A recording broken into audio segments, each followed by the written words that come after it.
मारेगा, आपको दंश देगा और आपकी मृत्यु हो जाएगी। हम लोग होते, सामान्य लोग होते, रोते रोते मर जाते, लेकिन धन्य है राजा परीक्षित, कहते हैं बहुत अच्छा हुआ। आज मैं अब बड़ा धन्य मानता हूं। अहो वयम धन्यतया नृपणाम महताम अनुग्रहणीय शीलम् राज्ञा कुलम ब्राह्मण पाप पद शौचाद दूराद विशिष्ट व्रत गर्य क्रम। महाराज आज मैं बहुत धन्यवान मानता हूं अपने आप को कि आज ब्राह्मण ने मुझे श्राप दे दिया। अगर श्राप नहीं देते तो मैं घर को छोड़ता ही नहीं, परिवार को छोड़ता ही नहीं, धन को छोड़ता ही नहीं। अच्छा किया इन्होंने श्राप दे दिया। जब मुझे 7 दिन में मरना ही है तो कैसा मोह, कौन घर, कौन बेटा, कौन बेटी, कौन परिवार, सबको छोड़ दिया। उनके पुत्र का नाम था जन्मेजय, राजा परीक्षित के पुत्र का नाम था जन्मेजय। काशी राज की पुत्र थी वपुष्टामा, उनके साथ राजा परीक्षित का विवाह हुआ था और उनसे उत्पन्न हुए जन्मेजय। जन्मेजय को राजा बना दिया। यद्यपि छोटे से हैं जन्मेजय, लेकिन कहा मंत्रियों को अब आप संभालो, मैं जा रहा हूं। आज मेरे समझ में आया इस संसार में कुछ भी मेरा नहीं। तभी अभिमान से दूर होंगे जब जीव ये कहता है कि भैया यह मेरा है, तो उसके अंदर अहंकार आएगा। और जब कहेगा मेरा कुछ नहीं है, सब भगवान का है, तो उसके अंदर अहंकार आने वाला नहीं है। यही अहंकार दूर करने का सबसे बड़ा कारण है। तो जब मेरा कुछ है ही नहीं, तो भैया आप बताओ कि मैं किस प्रकार से, कैसे यहाँ पे रुकूं। मैं जा रहा हूँ, घर छोड़ दिया, परिवार छोड़ दिया, और सब कुछ छोड़ने के बाद कहाँ पहुंचे हैं? पहुंचे हैं गंगा जी के किनारे और आमरण अनशन कर दिया। जब तक मैं शरीर का त्याग नहीं करता तब तक मैं अन्न नहीं खाऊंगा। रोया करते थे, जब भी अकेले पाते रोते और कहते प्रभु इतना तो करे न स्वामी, जब प्राण तन से निकले, गोविंद नाम लेकर, गोविंद नाम लेकर, तब प्राण तन से निकले। हे प्रभु मैं मरने के लिए तैयार हूं, मुझे उसका सोच नहीं है। सोच इतना है कि मैं मरूं जरूर, लेकिन भगवान का नाम लेते हैं। लेकिन इतना आसान है क्या? जन्म जन्म मुनि जतन कराही, अंत राम तब आवत नहीं, तब भी नहीं आता अंत में राम का नाम। क्या इतना आसान है? क्या करूं? क्या मेरा जीवन ऐसे ही बीत जाएगा? हे प्रभु कृष्ण, आज भगवान कृष्ण की इनको याद आती है। प्रभु मैं गर्भ में था, आपने मेरी रक्षा करी, आज कौन मेरी रक्षा करेगा? मैं अंधकार में पड़ा हूं, प्रभु कृपा करो, कृपा करो, कृपा करो। जैसे भगवान ने तत्काल, शुकदेव जी गहन वन में ऐसे जगह बैठे हुए हैं जहां पर मनुष्य तो छोड़िए, मनुष्य की परछाई भी न पड़े, ऐसे जगह गहन वन में बैठे। आदेश आई जाइए, कोई भक्त है जो बड़े आर्त भाव से मुझे पुकार रहा है। याद रखिए भगवान स्वयं नहीं आते, क्योंकि केवल हमारे लिए नहीं बैठे, वह अपने स्वरूप में किसी को भेज देते हैं। चाहे वो आपकी बहन हो, चाहे आपके पिताजी हो, चाहे आपकी पुत्री हो, चाहे आपका भाई हो, कोई हो, किसी भी रूप में, चाहे मित्र हो, भगवान भेज देते। सुखदेव जी महाराज आए। अच्छा, जब उस समय के जितने भी ऋषि मुनि लोग हैं, जिन्होंने सुना कि भैया राजा परीक्षित आमरण अनशन कर रहे हैं, तो सब के सब चले आए। उस समय गौतम, पहलम, सुमंतनु, जितने भी उस समय के ऋषि हैं, सारे के सारे आए हैं और बड़े प्रेम से बैठ गए। और आश्चर्य आपको बताऊं, राजा परीक्षित गंगा जी किनारे बैठे हैं, सारे ऋषि लोग घेर के बैठे, और बीच में एक सोने का सिंहासन रखा हुआ, जैसा आपने ये बनाया है? सोने का सिंहासन रखा हुआ है। और उस समय सब लोग आते जरूर है, लेकिन कोई इस सिंहासन पर नहीं बैठता। सब नीचे बैठ गए, अपने स्तर से समझाने का प्रयत्न करते हैं। देखो जीवन क्षणभंगुर है, आज जो जन्म लिया है कल उसकी मृत्यु निश्चित है। राजा परीक्षित कहते मुझे तो किस बात का नहीं कि मुझे मरना है, मैं जानना ये चाहता हूं कि अगर किसी को पता चल जाए कि मेरी मृत्यु होने वाली है तो उसे क्या करना चाहिए। कोई पूरी तरह से बात बता नहीं पाता, या यूं कहें कि किसी की बात से राजा परीक्षित को संतुष्टि मिल नहीं रही, क्योंकि एक प्रश्न करके राजा परीक्षित छुट्टी पाने वाले नहीं है, देने वाले नहीं है, वो प्रश्नों की झड़ी लगने वाली है। तो जितने लोग आते हैं किसी की हिम्मत नहीं है कि वह आकर के सिंहासन पर बैठे। शुक्रदेव जी आए, एक वस्त्र के नाम पर एक धागा नहीं उनके शरीर में, पूरा दिगंबर आए और किसी के तरफ दृष्टि नहीं, ब्रह्मा दृष्टि है, वो सिर्फ नाक के शीश में दिख रहे हैं, किसी ने देखा ही नहीं।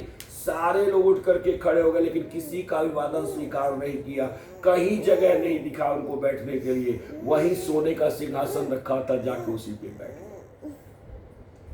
जब सुखदेव जी सिंहासन पर बैठे तो सब लोग नीचे बैठे।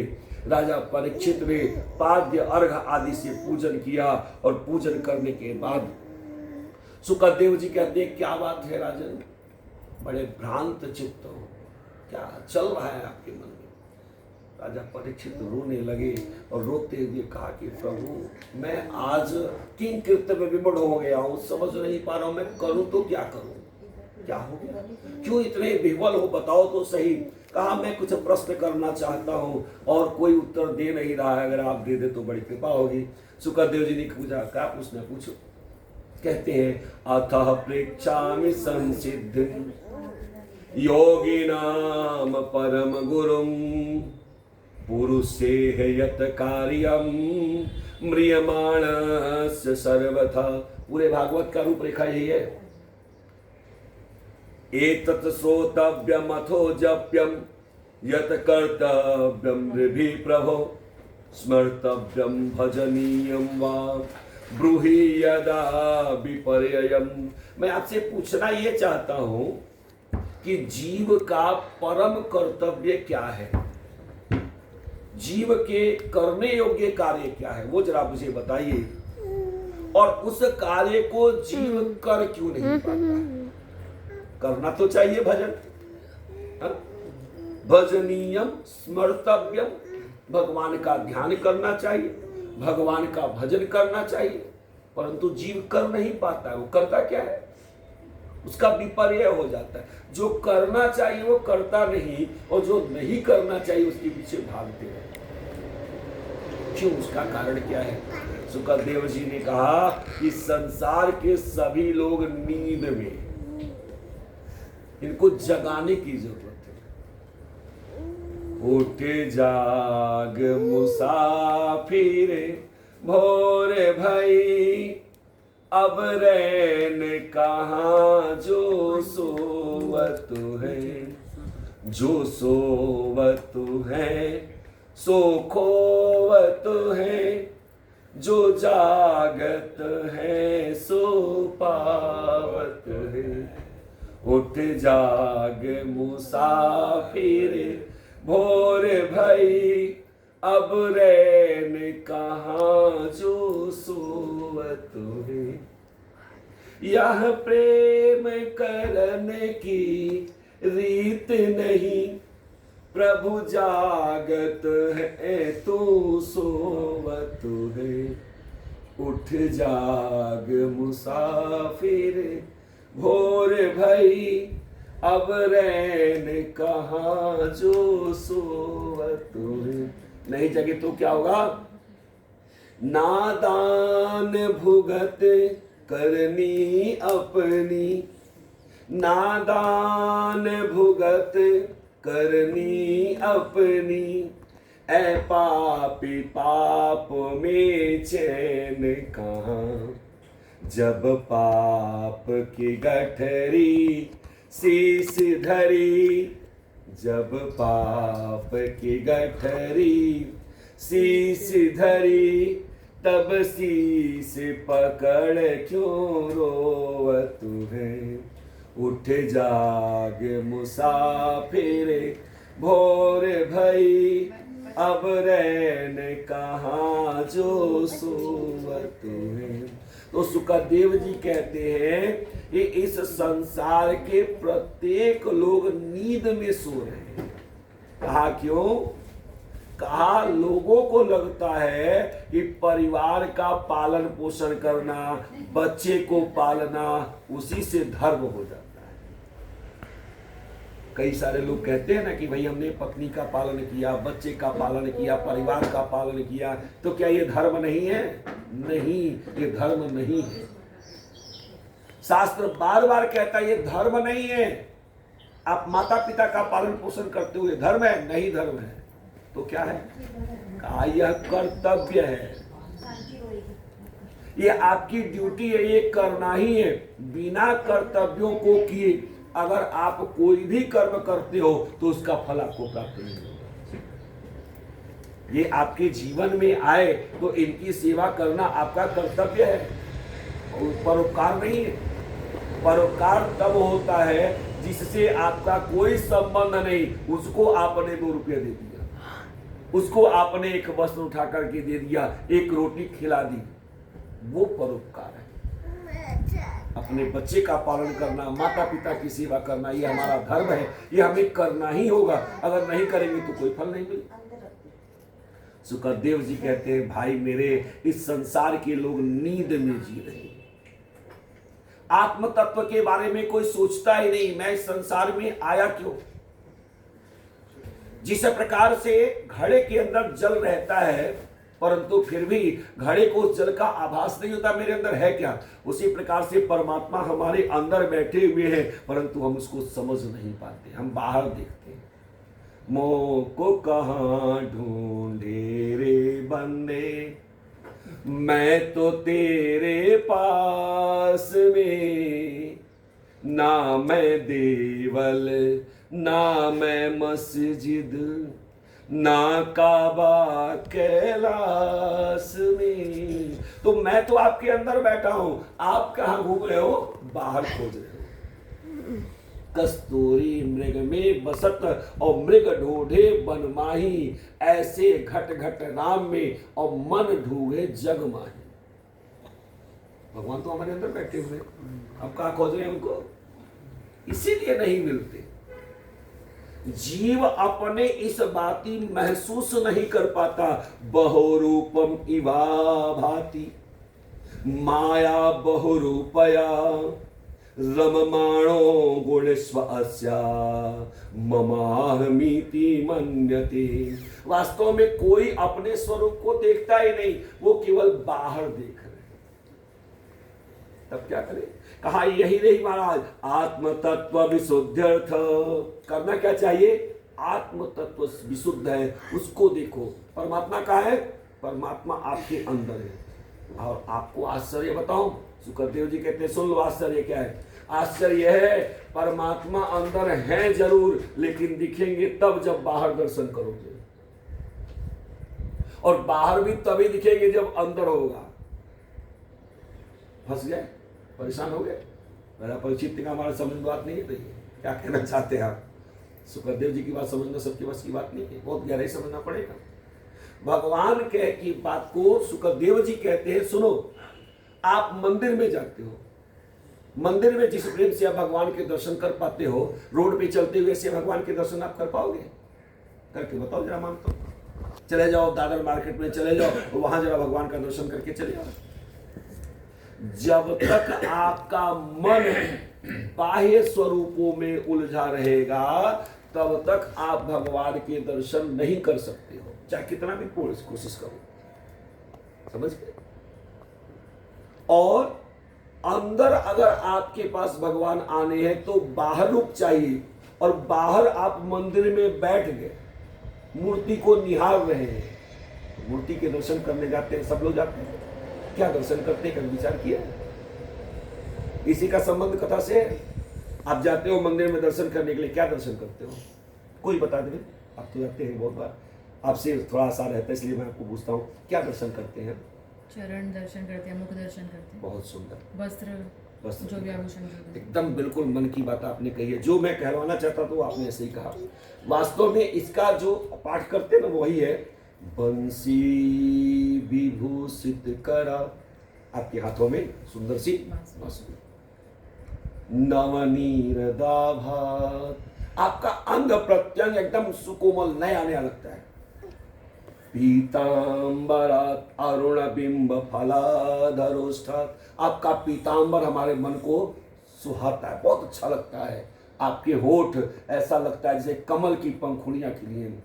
फलाधरोष्ठात पूर्णेन्दु सुंदर मुखादर विंद नेत्रात, आपकी आंख और मुंह का जो स्वरूप है वो इतना सुंदर लगता है, देखते ही मन हमारा उसमें मोह हो जाता है।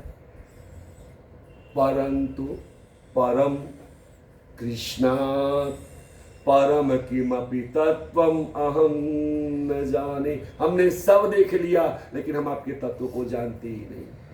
दर्शन क्या किया? आप जानते हो कि भगवान का मुख दर्शन करना सेवा अपराध माना जाता है, कभी भगवान के मुख दर्शन करने ही नहीं चाहिए। विशेष करके स्त्रियों को भगवान के मुख नहीं देखने चाहिए और पुरुषों को माता जी के मुख नहीं देखने चाहिए, सेवा अपराध हो जाता है। इसीलिए बाद में जब आप क्षमापन या स्तोत्र पढ़ते हैं ना, क्षमा याचना करते हैं, तो आपका अपराध क्षमा हो जाता है। ऐसा नहीं है कि नहीं, वो अक्षम्य अपराध नहीं, क्षमा हो जाता है, परंतु वो अपराध माना जाता है। देखना क्या आपको, आप विचार ये करो कि हम भगवान की पूजा, क्या भगवान ने बड़े सुंदर पीतांबर पहने इसलिए भगवान सुंदर लग रहे हैं क्या? भगवान ने पीतांबर, आपने श्रृंगार बड़ा सुंदर कर दिया इसलिए भगवान सुंदर लग रहे हैं? नहीं, आप सब सही है, गलत नहीं है, मैं केवल अपनी कथा की बात कर रहा हूं। वास्तव में भगवान का स्पर्श उस वस्त्र से हो गया इसलिए वस्त्र सुंदर हो गया। पीतांबर की शोभा तब है जब उसको भगवान ने धारण किया, है ना। बंसी की शोभा तब है जब भगवान ने उसको अपने हाथों में धारण किया। उनके होठ सुंदर इसलिए है क्योंकि भगवान के गुण सुंदर है मेरे देवी। हम भगवान के गुणों की पूजा करते हैं। भगवान जो बंसी बजाते हैं उस बंसी से प्रेम की लौ निकलती है और उस प्रेम ने सारे संसार को बांध लिया, तो हम उनके गुणों से प्रेम करते हैं। भगवान कभी अपने लिए नहीं जिए। माता जी जो उनके लिए कलेवा देती थे, गाय चराने के लिए जाते जो देती हैं वो बांट देते हैं। भगवान ने दोस्तों को भेजा कि जाकर के भोजन मांग के लेके आओ, अपने लिए नहीं भेजा, दूसरे के लिए भेजा। अगर माखन चोरी की कथाएं भी आप सुनेंगी या सुनती हैं तो उसमें भी भगवान दूसरे के लिए करते, अपने लिए कुछ नहीं करते। तो अगर हम भगवान के गुणों से प्रेम करते हैं तो हम अपने लिए क्यों जी रहे हैं?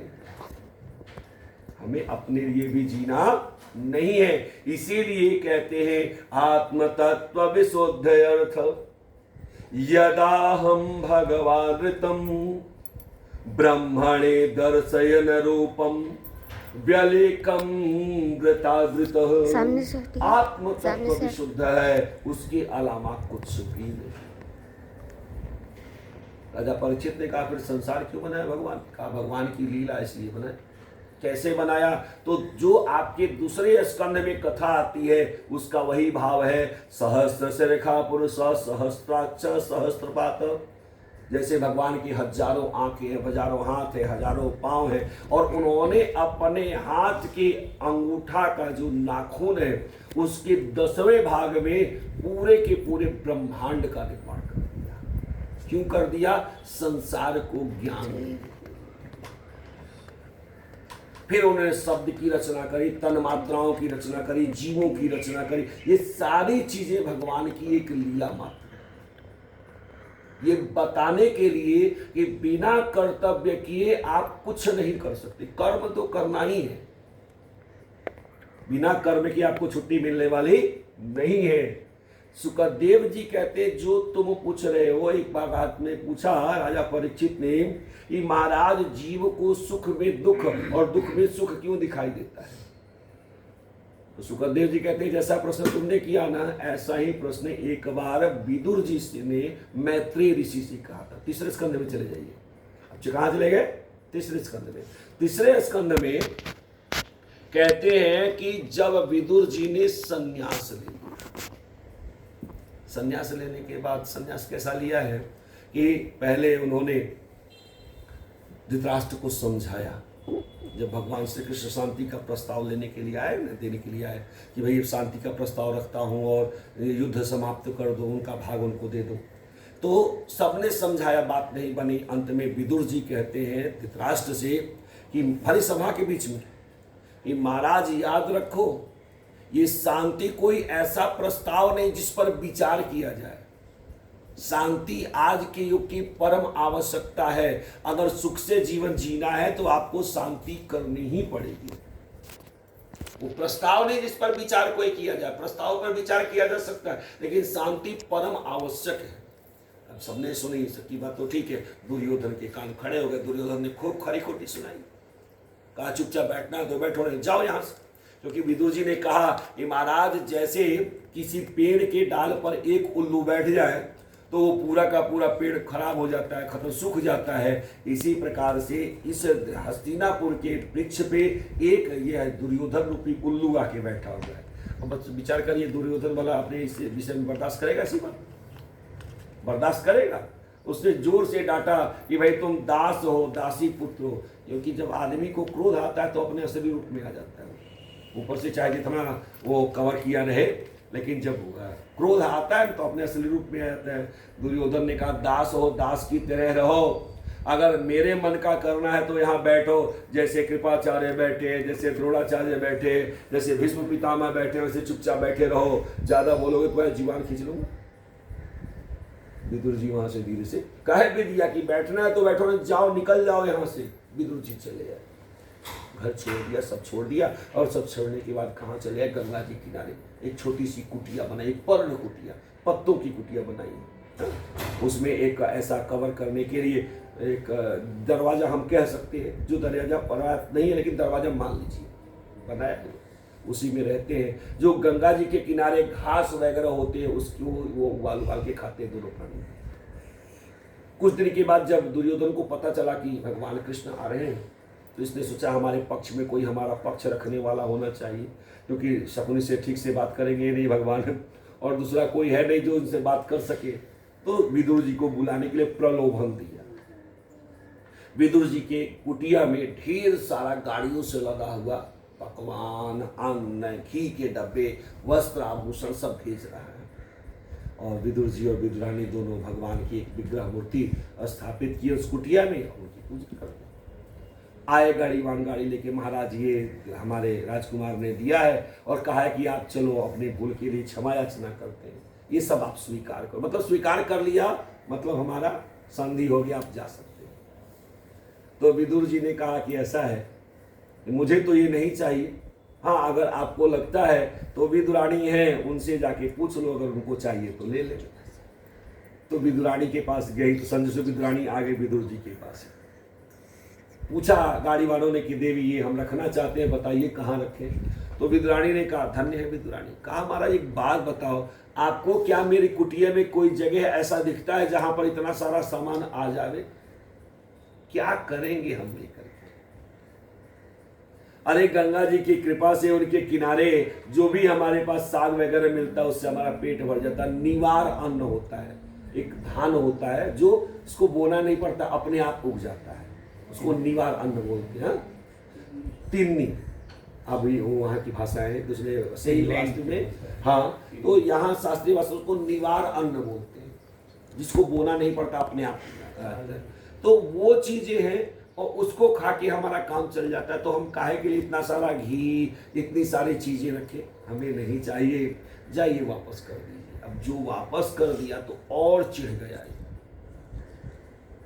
संजोग से कुछ समय के बाद भगवान श्री कृष्ण आए।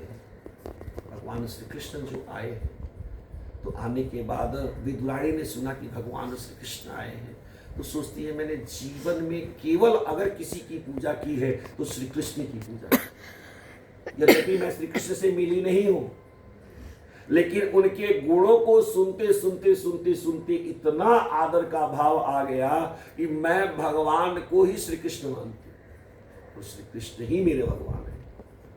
लेकिन क्या कभी उनके दर्शन हमें होंगे? विदुर जी कहते कैसे होंगे? अरे जिनकी अगवानी के लिए पितामह भीष्म जा रहे हैं, द्रोणाचार्य जा रहे हैं, कृपाचार्य जा रहे हैं, द्रुपद जा रहे हैं, इतने बड़े बड़े लोगों के बीच में हमारी क्या विसाती? हम पर क्या रो रही है? क्या कभी हमें भगवान के दर्शन नहीं होंगे? विदुर जी ने कहा चिंता मत करो, अगर उनकी कृपा रही तो जरूर दर्शन हो। केवल जो आप कर रहे हो वो करो। विदुर जी गए तो जहां भगवान आने वाले हैं, रास्ते में उनकी अगवानी के लिए बहुत सारे लोग हैं, तो विदुर जी दूर खड़े एकदम शून्य में देख रहे हैं। एक झलक भगवान की देखी, सोचा ही प्रभु क्या कभी मेरा ऐसा भाग्य होगा कि आप हमारे यहाँ आए। भगवान का स्वागत सबने किया, लेकिन भगवान मिले सबसे, लेकिन उनकी दृष्टि आज भी खोज रही है विदुर जी को, उस परम भक्त को खोज रही है जो थोड़े से संसाधनों में भी अपने जीवन में भक्ति को पकड़ के बैठे, उनको खोज रहे हैं। विदुर जी देखे चले आए वापस, बताया कि भगवान आ गए हैं, क्या पता मिले। भगवान जब गए तो दुर्योधन बड़े घमंड से अभिमान पूर्वक भगवान से मिलता है, और भगवान का भोजन ही अभिमान है। दुर्योधन कहता है महाराज आप हमारे कक्ष में चलिए, हमने आपके लिए इतने सुंदर सुंदर भोजन बनवाए हैं कि जितने आपने कभी वृंदावन और गोकुल की बात तो छोड़ो, आपने मथुरा या द्वारिका में भी इतने सुंदर भोजन नहीं किए होंगे, वो मैंने बनाया। भगवान मुस्कुराए। भगवान ने कहा जब मैंने कभी खाया ही नहीं तो एक दिन खिला करके क्यों मेरा मुंह खराब करना चाहते हैं? और अगर तुमको भोजन करवाना ही है तो भोजन मैं तब करूंगा जब तुम मेरी बात मान लोगे, क्योंकि अभी मैं पांडवों का दूत बन के आया हूं। अगर उनका दूत आपके यहाँ के भोजन कर ले तो वो रिश्वत हो गई ना। तो अगर आप मेरी बात मान लोगे तो मैं आपका आतिथ्य सत्कार भी ग्रहण करूंगा, आपका भोजन भी करूंगा। मन में भगवान सोच रहे ना ये मेरी बात मानेगा ना, मैं इसके यहाँ भोजन करूंगा। भगवान गए सबके सामने, और जैसा कि नियम बना हुआ था, अंत में भगवान श्री कृष्ण ने स्वयं समझाया धृतराष्ट्र को कि महाराज याद रखो, गांधारी जी ने श्राप दे दिया वो अलग बात है, परंतु भगवान ने भरसक प्रयत्न किया उस युद्ध को रोकने के लिए। भगवान हमेशा हमारे जीवन में खड़े रहते हैं। अब हम ही नादान बन जाते हैं तो कोई क्या करे। भगवान ने समझाया कि महाराज जो युद्ध है, युद्ध किसी की जाति के लिए अच्छा नहीं, किसी भी सभ्य समाज के विकास के लिए युद्ध को अच्छा नहीं माना जा सकता है। शांति से जो कार्य हो जाता है वो कभी युद्ध से पूर्ण नहीं होता। ज्यादा नहीं, आधा राज्य दे। धृतराष्ट्र कुछ नहीं बोल रहा है, अच्छे लोग कुछ नहीं बोल रहे और बुरे सारे बोल रहे हैं। किसी बड़े अच्छे फिलोसोफर ने कहा था कि संसार में युद्ध का निर्धारण तभी हो जाता है जब बुरे लोग बोलना शुरू कर देते हैं, अच्छे लोग मौन हो जाते हैं।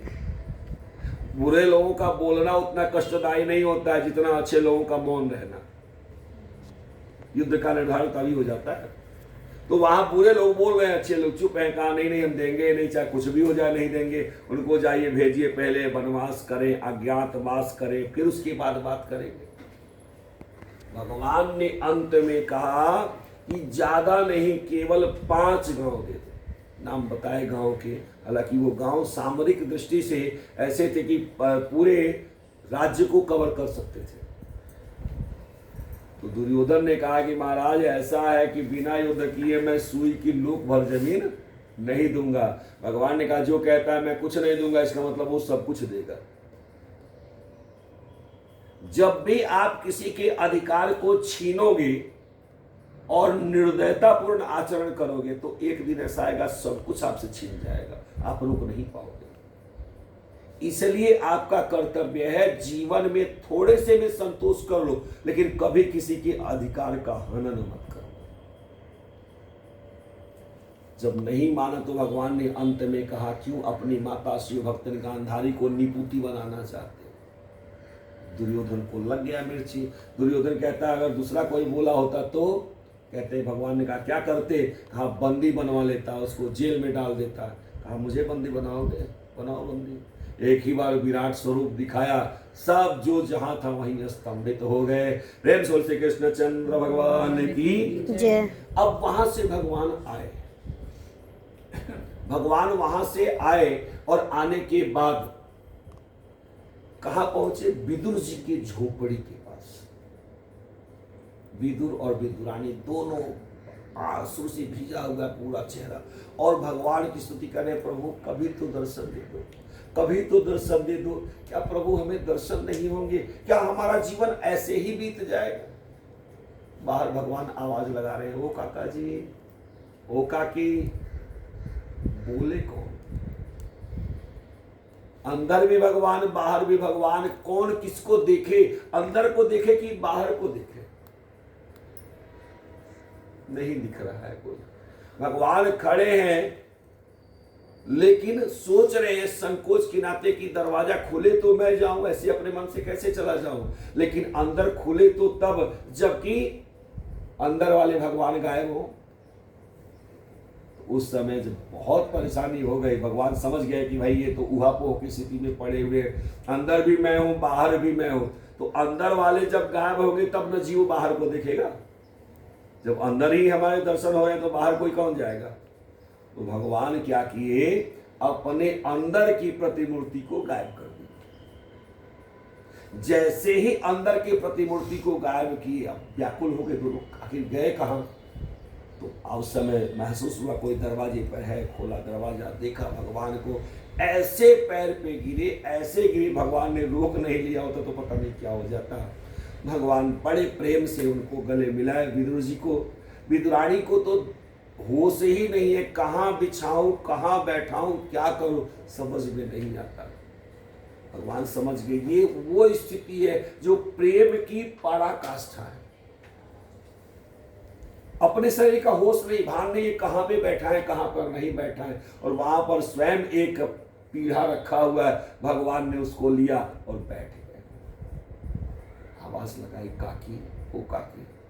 काकी को होश कहां? काकी तो भगवान को देख रही है, नैनों में बात हो रही है, बड़ी जोर की भूख लगी है, कुछ भोजन दे दो। जब तीसरी बार भगवान ने कहा तो विदुरानी कहती है, धन्य हो प्रभु, अरे जिसका इतने बड़े राज्य दरबार में स्वागत हो रहा है उसके लिए तो इतने सारे भोजन है, मैं किस लिए पीऊं? भगवान ने कहा, काकी वहां किसी ने पानी भी नहीं पूछा, पिया ही नहीं, चला है, बड़ी जोर की भूख लगी है, कुछ दे दो। अब विदुरानी बड़े आश्चर्य में पड़ी, क्या खिलाऊं? हमारे को पता ही नहीं था कि आप आओगे, कुछ व्यवस्था करती हूं। रात की रखी हुई बासी रोटी है और साग। काकी ने कहा, जैसे कहा भगवान ने कहा, बहुत है, ले आइए, बड़ी जोर की भूख लगी है, वही खाएंगे। भगवान उस बासी रोटी और साग को इस प्रकार से भोजन कर रहे हैं 56 व्यंजन हो। प्रेम से भगवान भोजन कर रहे हैं और काकी निहारे जा रही हैं, निहारे जा रही है। भगवान ने खाया, खाने के बाद काकी को लगा कि नहीं अभी थोड़ा सा कम है, क्योंकि भोजन की एक कला होती है कि सामने वाला अगर बोल दिया कि मुझे ये चाहिए तो इसका मतलब आपको भोजन करवाना नहीं आता। आप केवल उसके चेहरे और उसके थाली को देख करके आपको महसूस होना चाहिए कि उसके पास क्या चाहिए। हमारा बड़ी इच्छा है, मेरा मन कर रहा है कि थोड़े से केले खिला दूं आपको। ठीक है, ले आई। वो केले लेकर के आती है और केले जो लेकर के आई है बात कर रही है सामने, केवल निहारे जा रही है। बात तो विदुर जी कर रहे हैं, वो तो निहार रही हैं। आज पता नहीं कौन सा मेरा पुण्य हुआ जिसके कारण प्रभु मेरे यहाँ आए। और वो छिलती जा रही है, छिलती जा रही है, गुदा जो है उसको नीचे फेंकती है और छिलके को दे रही है। प्रेम देखो, इतने प्रेम से प्रभु भोग लगा, खाते चले गए। एक खाया, दो खाया, तीन खाया। जब तीसरा छिलका खाने लगे तो उस समय विदुर जी का ध्यान गया। विदुर जी ने कहा, क्या करी हो देवी? अरे जो जगत नियंता है उनको केले का छिलका खिलाओगे? सब है। विदुर जी ने छीन लिया, छीनने के बाद दूसरा केला छिला, छीलने के बाद खिलाने चलते।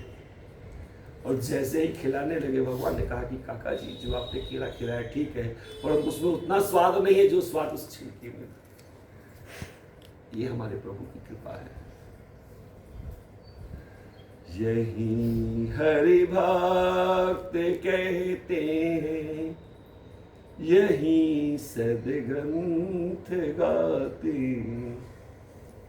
पता नहीं किन गुणों पर ही दया निधि रीझ जाते हैं, नहीं स्वीकार करते हैं निमंत्रण नृप दुर्योधन का, नहीं स्वीकार करते निमंत्रण नृप दुर्योधन का, विदुर के घर पहुँच कर भोग छिलकों का लगाते हैं। बड़े प्रेम से भगवान ने वो छिलकों का भोग लगाया है। जाते जाते विदुर जी पूछते हैं कि प्रभु क्या मेरे जीवन का रहस्य क्या है, मैं क्या करूं जीवन में जिससे मेरे मन को शांति मिले। भगवान ने कहा ये आपके लिए देगा नहीं है, आप जाओ, चले जाओ वृंदावन, वहां जाके आप रहो। और वृंदावन में भी ऐसे जगह जाना जहां जन स्थान शून्य हो, जहां लोग ना रहते हो, ऐसे जगह जाना। और वहां पर आपकी मुलाकात होगी, वहां पर भागवत तत्व के बारे में आपको पता चलेगा। भागवत तत्व है क्या, उसके विषय में पता चलेगा। विदुर जी महाराज सब कुछ छोड़ दिए, सब कुछ छोड़ दिए, चले आए वन में। संजोग से कुछ समय बीता, भगवान तो धराधाम छोड़ करके चले गए। उद्धव जी महाराज आए। उद्धव जी महाराज बद्री आश्रम जा रहे थे, मिल गए। उद्धव जी महाराज से मिले और ऐसे प्रेम से मिले जैसा लगा साक्षात भगवान श्री कृष्ण मिल गए। उद्धव जी से अपने मन की बातें कही, कहा मैं भागवत तत्व के बारे में जानना चाहता हूं। उस समय कहते हैं उद्धव जी की नहीं महाराज, अभी मेरा मन नहीं रह रहा रुकने के लिए, मेरा मन बद्री आश्रम में लगा हुआ है, मैं तपस्या करने जा रहा हूं। एक काम करिए, कुछ दिन प्रतीक्षा करिए, मैत्रेय मुनि का आगमन, और मैत्रेय मुनि आएंगे और आपको भागवत तत्व के बारे में बताएंगे। उद्धव जी चले गए। कुछ समय व्यतीत हुआ और मैत्रेय मुनि आए। मैत्रेय मुनि आए, उच्च आसन दिया, बिठाया, और बिठाने के बाद बड़े प्रेम से पूछा है विदुर जी महाराज ने, सुखाय कर्माणि करोति लोको न ते सुखान मन्युदुम पराय वा, बिंदेत भयस्तत् एव दुःखयदत्रम युक्तम भगवान वदेन। वास्तव में जीव सुख के लिए कर्म करना चाहता है, परंतु उसको सुख की प्राप्ति नहीं होती, दुख की प्राप्ति हो जाती है। ऐसा होता क्यों? क्यों जीव का कर्तव्य है कि वह कृष्ण से सन्मुख हो, लेकिन कृष्ण से विमुख क्यों हो जाता है? जरा बताइए तो सही। जनस कृष्ण विमुख दैवात् धर्मशीलस्य सदुःखितस्य अनुग्रहे चरति दून भूतानि भव्यानि जनार्दनस्य। वास्तव में जीव का कर्तव्य है कि वह सब कुछ छोड़ करके भगवान के चरणों में चला जाए, भगवान श्री कृष्ण के सन्मुख रहे, लेकिन वह विमुख हो जाता है, इसीलिए उसको दुख मिलता है। क्या ऐसा करे? मैत्रेय जी कहते हैं आप पूछ रहे हो, आप जानते हो ना आप कौन हो? अरे मांडव्य के श्राप के कारण आप धर्म की प्रतिमूर्ति हो। मांडव्य के श्राप के कारण आज आपका यह जन्म हुआ है। मांडव्य ऋषि ने धर्मराज को श्राप दिया था कि आप राजा भी बनोगे, आप दासी पुत्र भी बनोगे, और आप चांडाल भी बनोगे। तो राजा बने युधिष्ठिर के रूप में, धर्मराज का एक रूप है। चांडाल के रूप में बने प्रवीर, जिन्होंने हरिश्चंद्र को खरीदा था मणिकर्णिका घाट पे, और दासी पुत्र के रूप में विदुर जी महाराज हैं। कहा आप ही तो हो, और आप मुझसे पूछ रहे हैं। याद रखना, जीव का परम कर्तव्य है कि चाहे जिस प्रकार से अपने मन को भगवान के चरणों से जोड़ ले। जब तक आपका मन भगवान में लगा हुआ है, जब तक आप श्री कृष्ण से प्रेम करते हो, तब तक सुखी हो। और जैसे श्री कृष्ण से प्रेम आपका हटा, फिर संसार में आपसे बढ़कर के दुखी कोई नहीं हो सकता। यहां कदम कदम पर जीव की परीक्षा होती है। आपको क्या लगता है भक्ति इतनी आसानी से मिल जाता है? प्लेट में रखा हुआ है, लड्डू की तरह उठा के खा लेंगे? नहीं, परीक्षाएं होती हैं, कदम कदम पर परीक्षाएं होती हैं। और इसीलिए संसार में परमात्मा ने ये माया का जाल बिछाया। जिस प्रकार से सोने को परखने के लिए तपाना पड़ता है, घिसना पड़ता है, काटना पड़ता है, उसी प्रकार से भगवान भी अपने भक्तों की परीक्षा करके अपने पास बुलाते हैं। ऐसे सबको नहीं बुला लेते। और जीवन पर्यंत परीक्षा होती रहती है। याद रखिएगा, एक बार परीक्षा में छुट्टी नहीं मिलने वाली। इसीलिए परमात्मा ने सृष्टि का निर्माण किया। विदुर जी कहते हैं, महाराज एक बात बताइए, क्या वास्तव में सारे लोग भगवान के भक्त हो सकते हैं? मैत्रेय जी ने कहा हो तो सकते हैं, परंतु होते नहीं। कहा क्यों? कहा ये एक जन्म का कमाल नहीं है, कई जन्मों की तपस्या जब धीरे धीरे धीरे धीरे धीरे धीरे संचित होती है, तब आपके मन में भगवान की भक्ति होती है। भगवान के दरबार में भी अगर कोई है तो कई जन्मों के पुण्यों के कारण है। कहा किस प्रकार से? कहा उसी प्रकार से जैसे हिरण्याक्ष और हिरण्यकश्यप का जन्म हुआ था। कहा कैसे हुआ था महाराज, जरा मुझे बता दीजिए, मैं यह जानना चाहता हूं। कहा कि वास्तव में एक बार दिति ने दो बड़े दिग्गज संतानों को जन्म दिया। एक का नाम था हिरण्याक्ष और दूसरे का नाम था हिरण्यकश्यप। कहा महाराज ये हिरण्याक्ष और हिरण्यकश्यप हैं कौन, आए कहां से? जैसा कि आपने बताया कि पूर्व जन्म का कोई ना कोई संबंध है। याद रखिए, हम सब जितने लोग बैठे हैं ना, हम सबका पूर्व जन्म से ही कोई ना कोई संबंध है। कौन सा संबंध है ये नहीं मालूम है, और यह भी मैं आपको गारंटी से बताता हूं, वह संबंध भगवान से ही संबंधित है। हम सब भगवान के दरबार में किसी न किसी रूप में थे, तभी आज हमारे अंदर वह प्रेरणा आई, वह प्रेम आया। समझ रहे? और तब हम जाकर के इकट्ठा हुए, नहीं तो सोचते हम कुछ और हैं और वो कुछ और जाता है। कहा कैसे? कहा वास्तव में देखिए, प्राचीन काल में बैकुंठ में भगवान के दो पार्षद हुआ करते थे। एक का नाम था जय और दूसरे का नाम था विजय। भगवान की खूब अच्छी सेवा करते थे, इतनी अच्छी सेवा करते थे कि भगवान के अलावा इनको कुछ दिखाई ही नहीं देता था। इसका संबंध विशेष करके उन लोगों से है जो यह सोचते हैं कि मेरे अंदर भगवान की भक्ति है। आपके पास जितनी भगवान की भक्ति है, आपको उतना ही सावधान होने की जरूरत है। उसका कारण है, क्या कारण है? कहा कि जब जीव भगवान की भक्ति करने लगता है, भक्ति करते हो गलत नहीं है, लेकिन भक्ति करते करते करते करते अगर कहीं गलती से आपके मन में यह विचार आ गया, जो आता है कि हमसे बढ़िया भक्त संसार में कोई नहीं, वही आपकी भक्ति रुक गई, तुरंत ब्रेक लग गया। जय और विजय भगवान के बड़े अच्छे पार्षद। भगवान कब सोते हैं, कब जागते हैं, कब उठते हैं, कब बैठते हैं, क्या भोजन करवाना है, क्या वस्त्र पहनाना है, ये सारी जिम्मेदारी उनके पास। संजोग एक बार की बात है कि भगवान विश्राम कर रहे हैं, उसी समय जय विजय पहरे पर बैठे खड़े हैं और ब्रह्मा जी के 4 मानस पुत्र, सनक सनातन सनातन, ये चारों मानस पुत्र आते हैं 5 वर्ष की अवस्था में। न वो कभी बढ़ते हैं, न कभी बूढ़े होते हैं, न कभी उनकी मृत्यु होती है। वो दादा की परदादा है, मानस पुत्र है सनक आदि ऋषि। अब वो बड़े प्रेम से भगवान का नाम लेते लेते लेते लेते आ गए बैकुंठ में। जैसे आए तो द्वारपालों ने रास्ते में रोक दिया। महाराज कहाँ जा रहे हो? कहा कि ऐसा है, हम भगवान नारायण के दर्शन करने के लिए जाना चाहते हैं, यही हमारी इच्छा है। कहा दर्शन करने जाना चाहते हैं? क्या आपको पता नहीं भगवान विश्राम कर रहे, भगवान सो रहे हैं?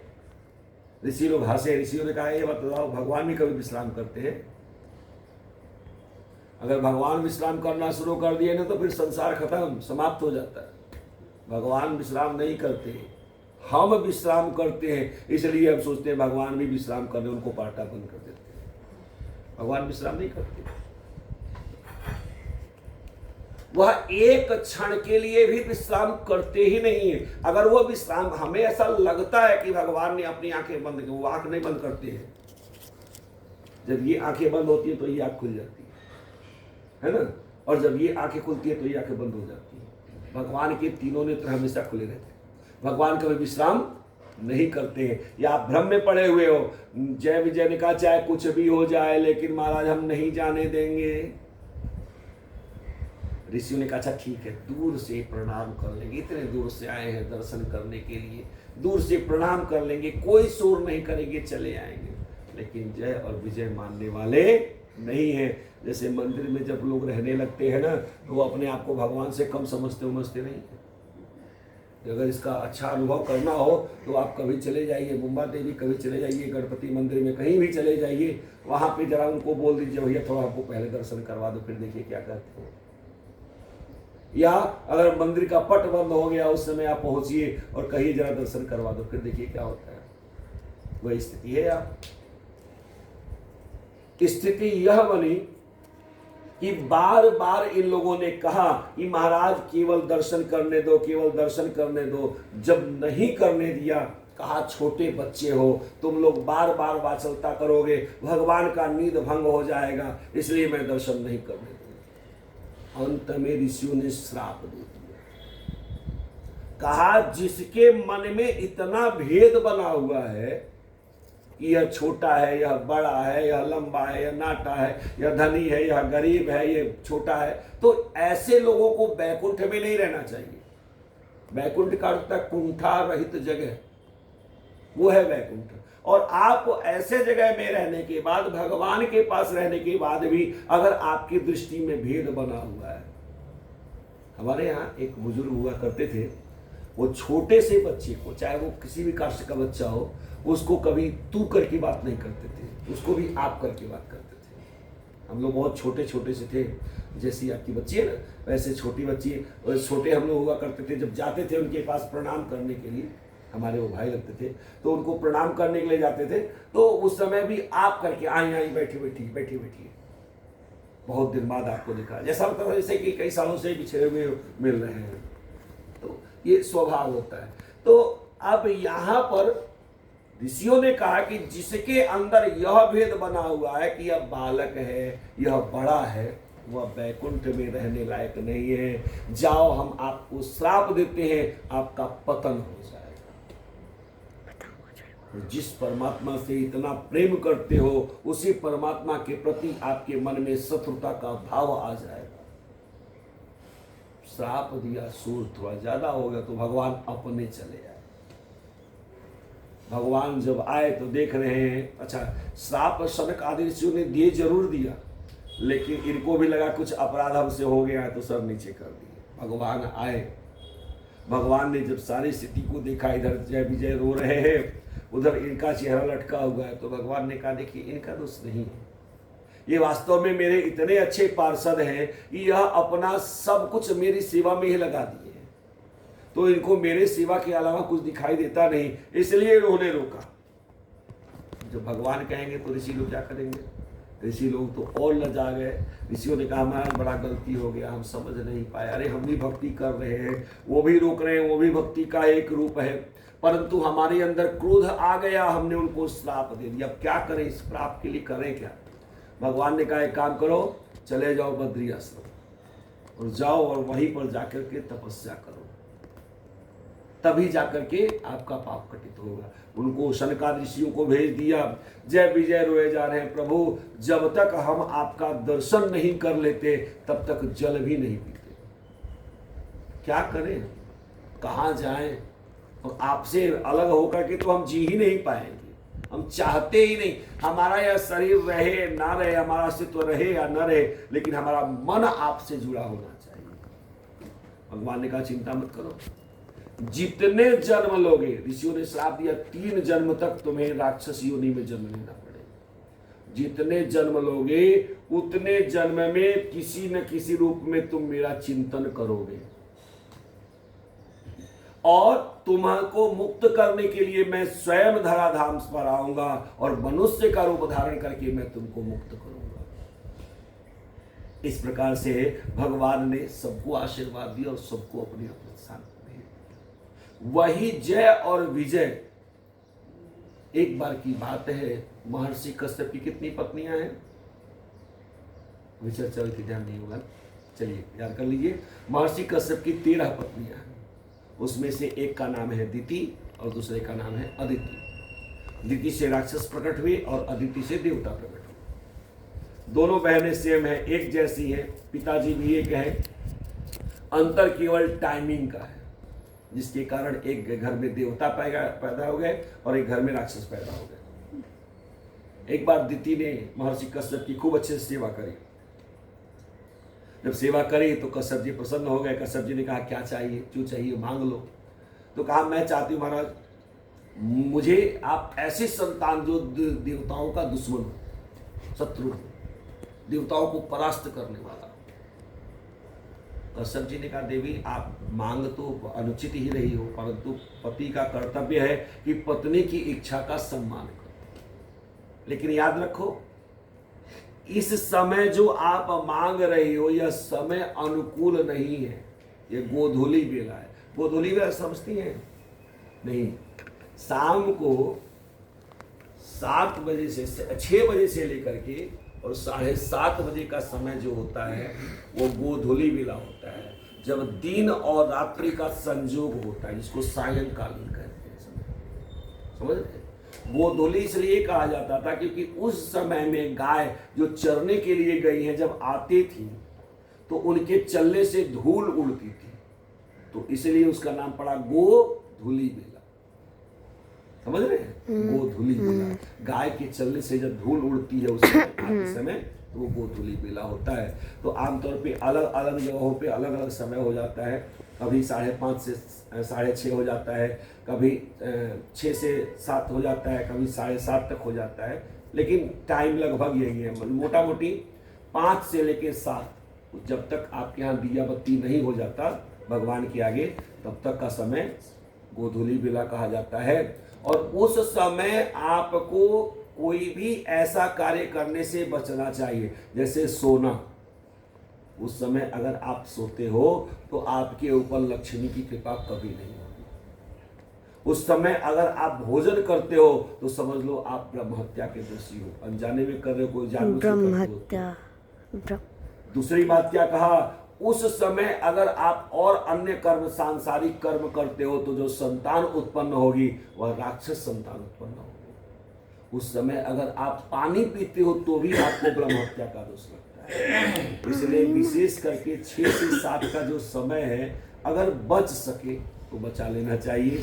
अब यह बात अलग है कि यहाँ पर सूर्यास्त जो है 6:30 पौने 7 के आसपास होता है, तो यहाँ पर वो थोड़ा टाइम बढ़ जाता है, लेकिन लगभग इतना ही है, 10, 15, 20 मिनट, आधा घंटा आगे पीछे हो सकता है। तो इस तरह से कश्यप जी ने समझाया कि देवी आप याद रखो इस चीज को हमेशा, हर परिस्थिति में, कि मैं आपकी इच्छा का सम्मान करूंगा, लेकिन ये उचित समय नहीं है। इस समय भगवान शिव घूमते अपने गणों के साथ। अगर कोई भी स्त्री जबरदस्ती सांसारिक बनती है तो उसके बच्चे नुकसान हो जाते हैं, नष्ट हो जाते हैं। लेकिन कहते हैं ना कि जब आदमी का बिगड़ना होता है तो कितना भी अच्छा समझाओ बात समझ में आती नहीं है। और यही कारण है कि लाख कश्यप जी ने समझाया, दिति नहीं मानी और जबरदस्ती इन्होंने कश्यप जी को स्पर्श किया। कश्यप जी ने इनको आशीर्वाद दिया। जब आशीर्वाद इनको मिल गया, जब इनके उदर गर्भ में संतान की प्रकटन हो गई, तब जाके इनको ज्ञान हुआ कि बड़ा गलती कर ली। अब पछताने लगी, रो रही हैं, क्षमा याचना कर रही हैं, महाराज बड़ी गलती हमसे हो गई, मैं चाहती हूं कि ऐसी कृपा करो यह संतान नष्ट न हो। कश्यप जी ने कहा ठीक है, नष्ट तो नहीं होगा, लेकिन ये जो संतान आप प्रकट करोगे बहुत बड़े राक्षस होंगे, और इनको मारने के लिए स्वयं साक्षात नारायण को प्रकट होना पड़ेगा। जो ये कह दिया तो डर गई दिति। आमतौर पे आप सब माताएं, आपको पता होगा संतान कितने समय में प्रकट होती है, लगभग, है ना। किसी का 10 भी होता है, किसी का 9 भी होता है, कभी कभी 10वें मास में भी संतान प्रकट हो जाता है। लेकिन दिति ने उस गर्भ को 12 वर्ष तक अपने उदर में धारण करके रखा। अब जब कोई भी शक्ति प्रकृति के विपरीत कार्य करने लगती है तो प्रकृति में असंतुलन हो जाता है। अगर सूर्य रुके थे तो एक ही जगह पे रुक गए, तो एक जगह ठंड से लोग मर रहे हैं, एक जगह गर्म से लोग जल के मर रहे हैं। तो प्रकृति में असंतुलन आ गया, वज्रपात होने लगे, तो सारे देवताओं को बड़ी चिंता हुई। सारे देवता आए दिति के पास, कहा माता ये क्या कर रही हो। दिति ने कहा महाराज मैं क्या करूं, मुझे पता है कि अगर ये बच्चे संसार में आए तो संसार को त्रास देंगे, संसार को परेशान करेंगे। तो देवगुरु बृहस्पति ने कहा कि माता इस पर किसी का बस नहीं है, जो होना है वह होकर के रहेगा, लेकिन अभी आपका कर्तव्य है कि उन संतान को प्रकट करें। 12 वर्ष के बाद दिति ने उन गर्भ का त्याग किया। जो 2 संतान जुड़वा प्रकट हुए उसमें से एक का आंख लाल लाल था, सोने जैसा चमक रहा था, इसलिए उसका नाम हिरण्याक्ष रखा गया। और दूसरा पिंगल वर्ण का था, पीले वर्ण का था, इसलिए उसका नाम हिरण्यकश्यप रखा गया। हिरण्याक्ष जब प्रकट हुआ तो उसने मन में विचार किया कि मुझे करना क्या चाहिए, मैं कुछ ऐसा करूं जिससे देवता पराभूत हो जाए, पराजित हो जाए, क्या करूं। मन में विचार किया, अच्छा देवताओं को अगर शक्ति मिलती है तो केवल धरती से मिलती है, तो अगर मैं धरती को ही गायब कर दूं तो। हिरण्याक्ष ने धरती को गेंद की तरह पकड़ा और लेकर के रसातल में जाने लगा। जा रहा है उस समय धरती ने बड़े आर्त भाव से प्रभु को पुकारा है, प्रभु बचाओ बचाओ, त्राहिमाम त्राहिमाम त्राहिमाम, हे प्रभु रक्षा करो रक्षा करो रक्षा करो। उस समय भगवान ने ब्रह्मा जी को प्रेरणा दी। ब्रह्मा जी बैठे हुए, उनको जोर से छींक आई और उनके बाएं नासिका के छेद से एक छोटा सा सूकर प्रकट हुआ। वाराह देखते देखते विशाल काय हो गए। तो भगवान का प्रथम अवतार वाराह रूप में होता है। प्रेम से बोले वाराह भगवान की जय। जंगली सूकर रूप में प्रकट हुए, बड़े बड़े दाढ़, दाढ़ समझते हैं, सिंह जैसा दाढ़ निकला हुआ नाक के पास, जो किसी को भी मारने में सक्षम। और भगवान कूदे जल में, जब जल में कूदे हिरण्याक्ष पीछे घूम के देख रहा, कहा अरे बाप रे ये कहां से आ गए, ये तो बनचर है, जल में कैसे आ गया। भगवान ने शब्द पर ध्यान नहीं दिया, लपक करके धरती को छीन लिया, छीन करके ऊपर आने लगे, जहां इसकी स्थिति है वहां पर स्थापित कर दो, इस प्रकार से कर रहे हैं। और पीछे से हिरण्याक्ष दुर्वचन बोल रहा है। हिरण्याक्ष कह रहा है बताओ इस बनेले जीव को कहीं जगह नहीं मिला, जल में आ गया, मैं क्या करूं इसका। भगवान ने सोचा जो सामाजिक कार्य करे, परिवार का भलाई करना चाहे, उसे कभी भी किसी के दुर्वचन पर ध्यान नहीं देना चाहिए। अगर कटुवचन पर आप ध्यान दोगे तो ना परिवार का भला कर पाओगे ना समाज का भला कर पाओगे। सहना ही पड़ेगा, सुनना ही पड़ेगा। अगर सहने की शक्ति है तो ही आगे बढ़ोगे। यही कारण होता है कि भगवान ने जवाब नहीं दिया, और जब स्थापित कर दिया, मोटे मोटे संकालों से पृथ्वी को स्थापित करके बांध दिया, उस समय भगवान घूमते हैं और कहते हैं भाई क्या कहा तुमने, जरा फिर से बताओ। हिरण्याक्ष कहता है मैंने तो कहा ये बनचर जीव यहाँ जल में कहां से आ गया। भगवान ने कहा बहुत अच्छी बात आपने कही, जानते हो मैं कौन हूं, भगवान कहते हैं सत्यम वयम्भो वन गोचरा मृगा युष्मद वृधान मृगये ग्राम सिंहान न मृत्युपासे प्रतिमोक्षस्य वीरा विकथनम त्वं गृहन्ति भद्र। सत्य कहा तुमने। हम लोग कौन है? वयम्भ वन गोचरा, हम लोग वन में रहने वाले हैं। और कौन है जानते हो? हम वन के सिंह हैं। और तुम कौन हो जानते हो? कहा कौन है? कहा तुम गांव के सिंह हो। गांव का शेर कौन होता है? गांव का शेर कौन होता है? अपने गले में कुत्ता भी शेर होता है। सुना? गांव का शेर कौन होता है? कुत्ता। भगवान कह रहे हैं कि मैं वन में रहने वाला हूं, वनेचर हो, वन का सिंह हो, और तुम गांव के सिंह हो। आज मैं तुम्हारा मृगया, तुम्हारा शिकार करने के लिए आया, छोड़ूंगा नहीं। भगवान के साथ भयंकर युद्ध होता है और अंत में भगवान ने मुष्टिका का प्रहार किया और हिरण्याक्ष खून का वमन करते हुए अपने प्राण का त्याग कर देता है। प्रेम से बोलिए वाराह भगवान की जय। इस प्रकार से आपका तीसरा स्कंद पूर्ण होता है। चतुर्थ स्कंद में मैत्रेय जी महाराज से विदुर जी ने पूछा, महाराज मैंने सुना है कि वास्तव में भगवान का एक और अवतार हुआ था कपिल मुनि के रूप में। क्योंकि सुखदेव जी ने शुरू में ही कहा है कि भगवान संसारिक जीवों को ज्ञान देने के लिए बार बार प्रकट होते रहते हैं। भागवत जी में भगवान नारायण के 24 अवतार हुए। कितने हुए? 24। उसमें से 2 प्रक्षिप्त हैं, जैसे राम लक्ष्मण कृष्ण बलराम, ये प्रक्षिप्त अवतार है।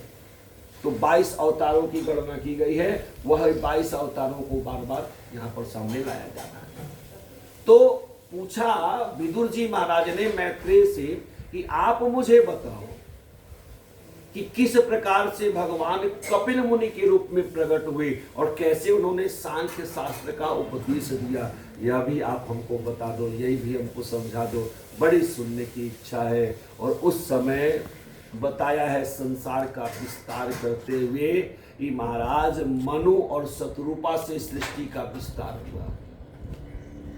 और मनु शतरूपा की पहली 3 कन्याएं, आकुति, देवहूति और प्रसूति, ये 3 कन्याएं। उसमें से आकुति का विवाह जैगिसव्य ऋषि से हुआ, देवहूति का विवाह कर्दम ऋषि से हुआ, और वहीं से कपिल महाराज प्रकट हुए जिन्होंने सांख्य शास्त्र का उपदेश दिया। आपको जान के आश्चर्य होगा, जितने MBBS करने वाले हैं ना, सबको ये सांख्य शास्त्र पढ़ना पड़ता है। बिना गरुड़ पुराण पढ़े और सांख्य शास्त्र पढ़े उनका कल्याण ही नहीं होना, वो MBBS कर ही नहीं पाएंगे। ये बात अलग है कि उनके कोर्स में दूसरे तरह से को डाला गया है, परंतु वो पढ़ना ही पड़ेगा। जिस विज्ञान पे लोग बहुत सीना फुलाते हैं ना, हमारा विज्ञान बहुत आगे है। अगर शास्त्र का आप अनुशीलन करें तो आपको पता चलेगा कि शास्त्र के सामने विज्ञान का कोई मतलब ही नहीं है। क्योंकि जिन चीजों को हम रिसर्च कर रहे हैं, रिसर्च किसका होता है? रिसर्च मतलब क्या होता है? जिनको पहले खोजा जा चुका है दोबारा खोज रहे हैं, वही तो रिसर्च है। तो पहले से शास्त्रों ने सब खोज के निकाल दिया, वही है आपका पूरा का पूरा जीवन और मरण का जो चक्र, वही सांख्य शास्त्र है। इसका उपदेश कैसे दिया आप मुझे बताओ। मैत्रेय जी महाराज कहते हैं, वास्तव में एक बार की बात है, कर्दम ऋषि ने मन में विचार किया कि मैं विवाह नहीं करूंगा। विवाह करने से केवल कष्ट मिलता है और कुछ मिलता नहीं है, इसलिए मैं विवाह नहीं करूंगा। विवाह करके जिसने किया मैंने देखा, उसको सुख नहीं मिलता। भगवान के भजन में बाधाएं आती हैं, पूजा में बाधाएं आती हैं, तो इसलिए मैं विवाह वगैरह नहीं करूंगा, बाकी चाहे जो। ठीक है, तपस्या करने गए, काफी समय तक तपस्या करी। तपस्या करने के बाद जब वह आ रहे हैं तो इन्होंने एक गड्ढे में अपने पूर्वजों को उल्टा लटके हुए देखा, गड्ढे में। तो इनको आश्चर्य होता है, क्या बात है, सारे मेरे पूर्वज ऐसे गड्ढे में उल्टा लटके हुए, नीचे से धुआं हो रहा है, धुएं को पी रहे हैं। पूछा कि महाराज ऐसा आप क्यों कर रहे हो, मैंने तो आप लोगों के लिए श्राद्ध वगैरह की, आप पितृपक्ष में तर्पण आदि करता हूँ, ब्राह्मणों को भोजन, सारी बातें की, लेकिन फिर भी आप ऐसे कष्ट में क्यों? पूर्वजों ने इनके बताया महाराज आपने सब किया, लेकिन एक बात बताओ, आप तो हमारा कर रहे हो, लेकिन आपके बाद हमारा कौन करेगा? आपके परिवार में कोई है? आप तो हमारा कर रहे हो, चलो मान लो ठीक है, लेकिन आपके बाद कौन करेगा? कोई है? नहीं है। तो आपके ऊपर जो पितृ ऋण है वो बना हुआ है, उस पाप कर्म के कारण आज हम उल्टा लटके। जीव का पहला कर्तव्य होता है विवाह करे, अपने समान संतान की उत्पत्ति करे, तब वह पितृ ऋण से मुक्त होता है। अब कर्दम ऋषि को झटका लगा, वापस आए, आश्रम में बैठ करके विचार कर रहे हैं। ब्रह्मा जी ने मनु महाराज को बुलाया, कहा आपकी लड़की के लायक बड़ा सुंदर लड़का, उसी से विवाह करवाएंगे। कहा किसे? कहा देवहूति से। अब मनु महाराज, ब्रह्मा जी, देवहूति तीनों को लेकर के गए। भागवत जी की बारीकी क्यों पकड़िएगा। तीनों लोग गए कहा? कर्दम ऋषि के आश्रम में। कर्दम ऋषि हवन करने की तैयारी में आसन पे बैठे। जैसे तीनों लोग आए तो तीनों के लिए एक एक आसन रख दिया। कहा बैठिए, विराजमान होइए। ब्रह्मा जी का जो आसन रखा उस पर ब्रह्मा जी बैठ गए। मनु महाराज का जो आश्रम था मनु जी बैठ गए। देवहूति को इशारा किया कि आप भी बैठो। अब देवहूति सोचने लगी, बाप रे बाप, मैं बैठूं तो कैसे बैठूं, क्योंकि ये तो भविष्य में मेरे पति बनेंगे। क्या मैं इतना गई गुजरी हूं कि मेरे लिए आसन पति व्यवस्था करके देंगे? आजकल की जो महिलाएं हैं ना, जो तथाकथित कहती है मेरा अधिकार छीना जा रहा है, अधिकार लड़के लेंगे, उनके लिए ये कथा बड़ी समीचीन है, समझने की बात। जो मुझसे बड़ा है, अगर वह मेरे लिए आसन बिछा रहा है, आसन ला के दे रहा है, तो समझ लीजिए मैं मर गया, जीवित हो ही नहीं। कम से कम इतना सभ्यता और संस्कार होना चाहिए कि मैं बड़े के लिए आसन की व्यवस्था करूं, ना कि बड़ा मेरे लिए आसन की व्यवस्था करूं। वो तो बड़े हैं, उनका तो बड़कपन है, वो तो लाके आसन दे ही देंगे, लेकिन मेरा क्या कर्तव्य है? देवहूति सोच रही है तो मेरे पति होने वाले। अब अगर मैं इनके द्वारा दिए गए आसन पर बैठती हूं तो मैं कहां चली गई? ये एक परीक्षा भी है, ये एक परीक्षा भी है। और मना कर देती हूं तो अपमान भी होगा। मना भी नहीं कर सकती और बैठ भी नहीं सकती, तो क्या करना चाहिए? मना भी नहीं करना है। आप सब पढ़े लिखे हैं, ध्यान देकर सोचिएगा। मेरे बड़े ने किसी ने आसन दिया, मुझे मना भी नहीं करना है, नहीं बैठूंगा और बैठना भी नहीं, क्या करेंगे? फिर सुन से कृष्ण चंद्र भगवान की जय। हमने आंगन नहीं बुहारा, कैसे आएंगे भगवान, कैसे आएंगे भगवान। हमने आंगन नहीं बुहारा, कैसे आएंगे भगवान, कैसे आएंगे भगवान। मन का मैल नहीं धोया तो कैसे भगवान, कैसे आएंगे भगवान। मन का मैल नहीं धोया तो कैसे आएंगे भगवान, तो कैसे आएंगे भगवान। हमने आंगन नहीं बहारा, कैसे आएंगे भगवान, कैसे आएंगे भगवान। हमने आंगन नहीं बहारा, कैसे आएंगे भगवान, तो कैसे आएंगे भगवान। हर कोने कलमस कसाय की लगी हुई है ढेरी, हर कोने कलमस कसाय की लगी हुई है ढेरी। नहीं ज्ञान की किरण कहीं है, हर कोठरी अंधेरी, नहीं ज्ञान की किरण कही है हर कोठे अंधेरी। आंगन चौबारा अंधियारा कैसे आएंगे भगवान, कैसे आएंगे भगवान। आंगन चौबारा नैयारा कैसे आएंगे भगवान, कैसे आएंगे भगवान। हमने आंगन नहीं बहारा कैसे आएंगे भगवान, कैसे आएंगे भगवान। हमने आंगन नहीं बहारा कैसे आएंगे भगवान, कैसे आएंगे भगवान। हृदय हमारा पिघल न पाया जब देखा दुखियारा। हृदय हमारा पिघल न पाया जब देखा दुखियारा। किसी पंथ भूले ने हमसे पाया नहीं सहारा। किसी पंथ भूले ने हमसे पाया नहीं सहारा। सूखी है करुणा की धारा कैसे आएंगे भगवान, कैसे आएंगे भगवान।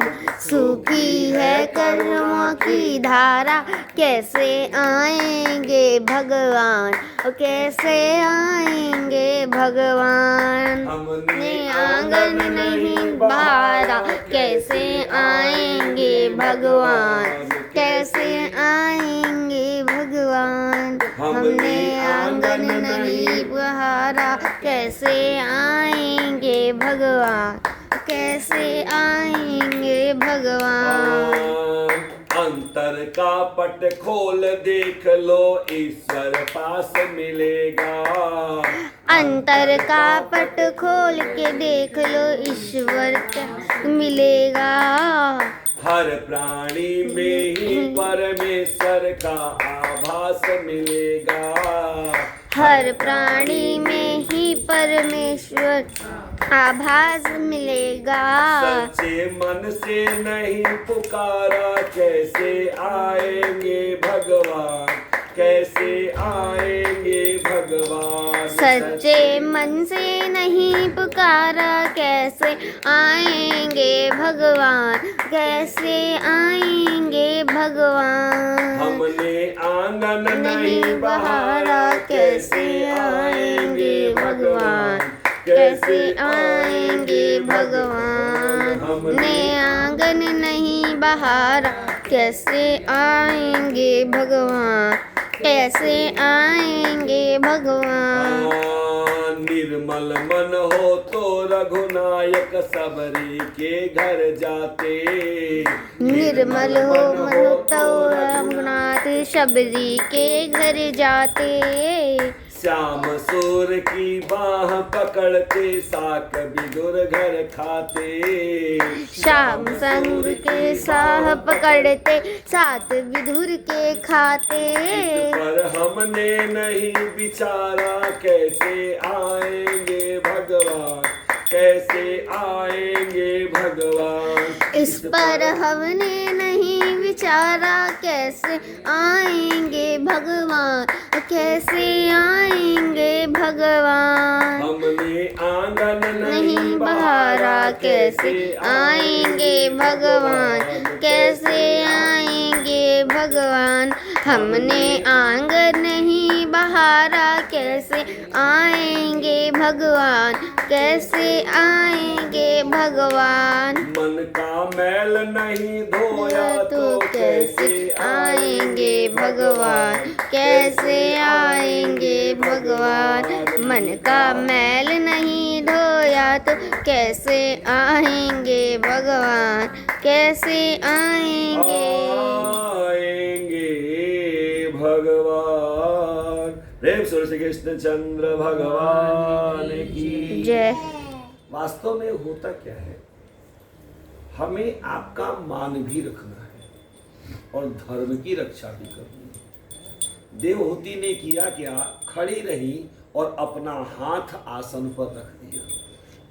यदि हमने आपकी चीज को स्वीकार भी कर लिया और आपके सामने बैठे भी, कर्दम ऋषि बड़े प्रसन्न हुए, कहा धन्य है देवी, जिसके अंदर इतनी सलज्जता है, इतनी शालीनता है, वही मेरी पत्नी बनेगी।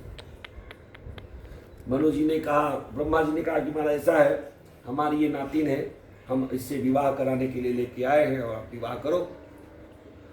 कर्दम ऋषि ने कहा महाराज शर्त है मेरी। कहा क्या शर्त है?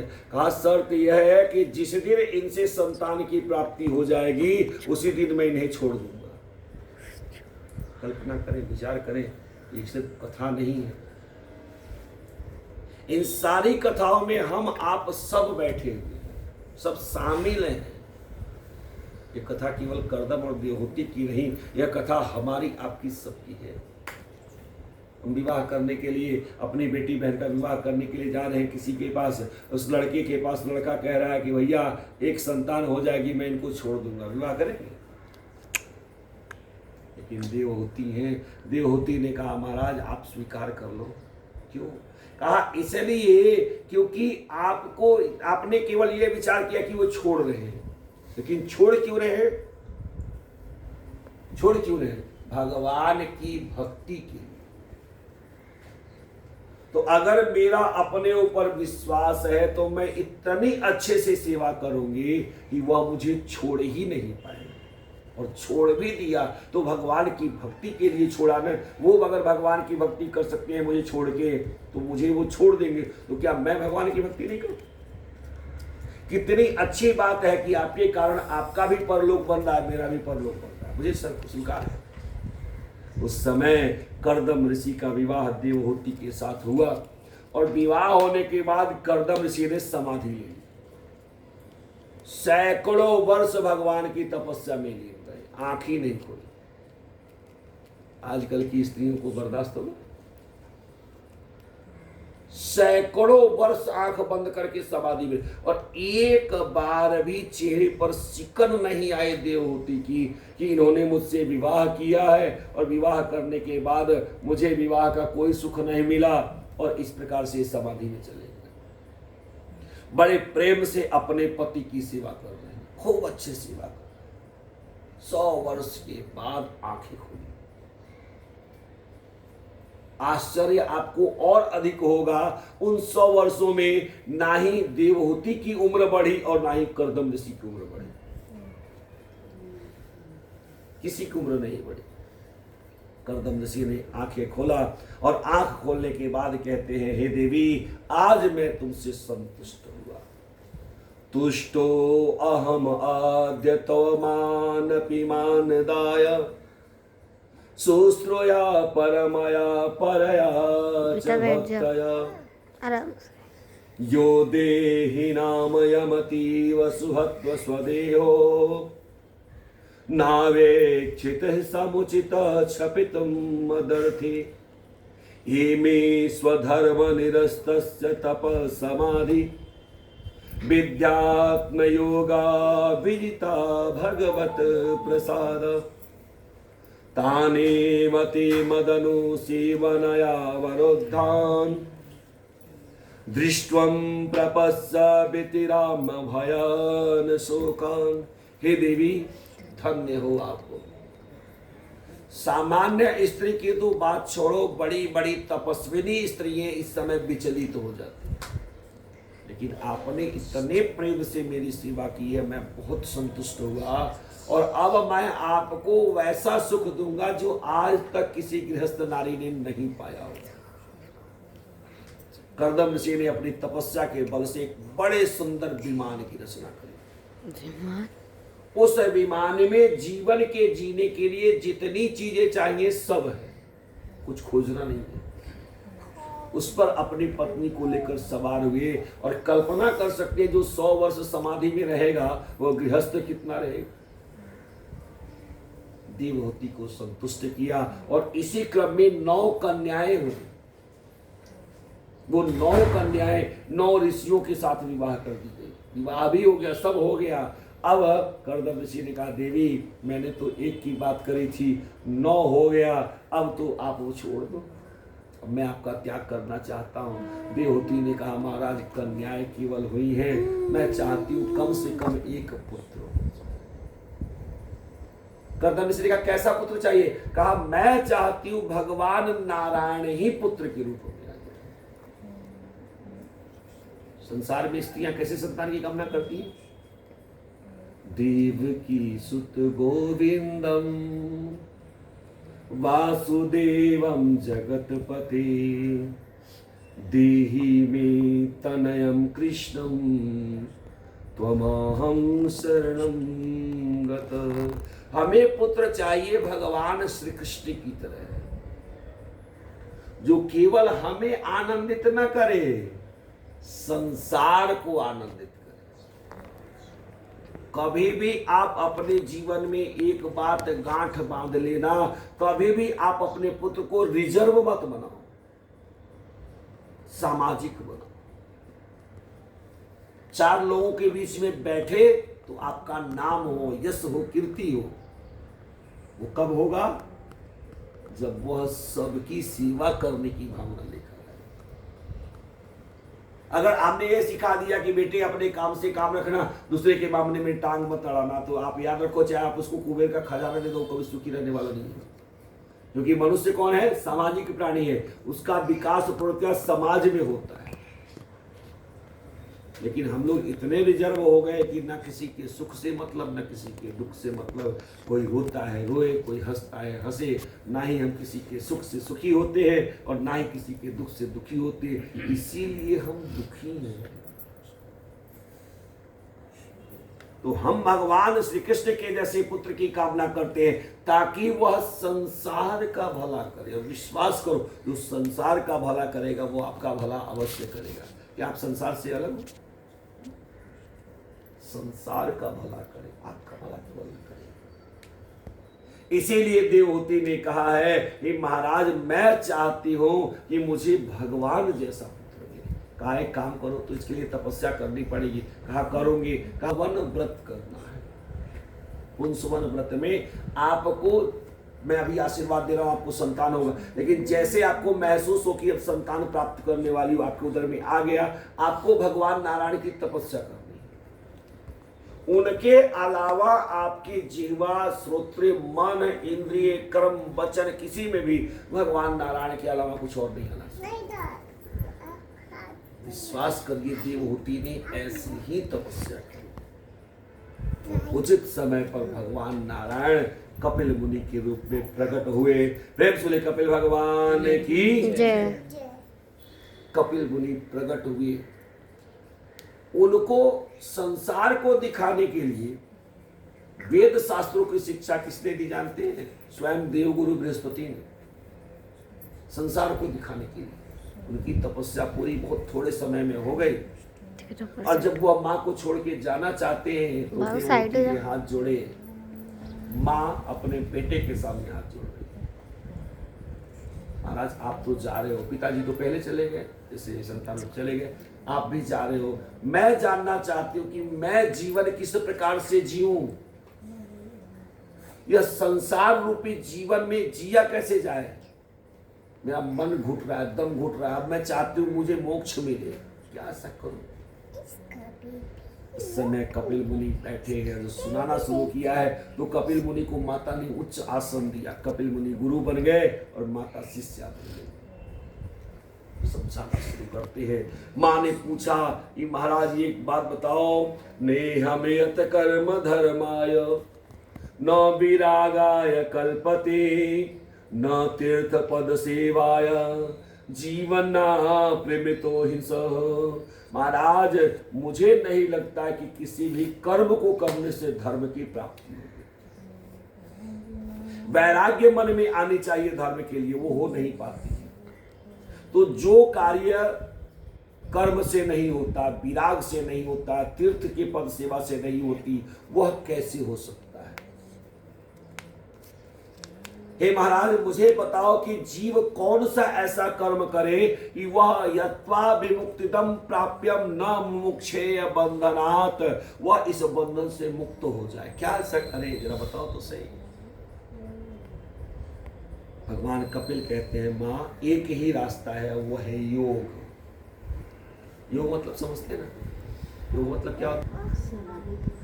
परमात्मा से आप सब सही, आप सब सही है, कोई गलत नहीं बोल रहा है। योग का मतलब होता है आत्मा से परमात्मा का जुड़ना, ये है योग, समझ रहे। एक योग होता है हठ योग, हाँ कहते हैं सूर्य को उठा कहते हैं, चंद्रमा को सूर्य चंद्रमा का योग होता है उसको हठ योग कहते हैं।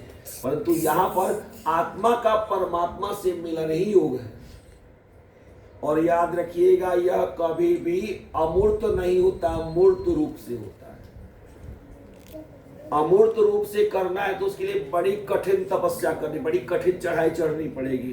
पहले आपको आसन आना चाहिए, फिर प्रत्याहार आना चाहिए, फिर ध्यान आना चाहिए, फिर समर्पण आना चाहिए, समझ गए। सबके बाद तक वहां तक पहुंचते हैं, पता नहीं कितने पहुंचेंगे, करोड़ों अरबों खरबों में से शायद कोई एक पहुंच सकता है।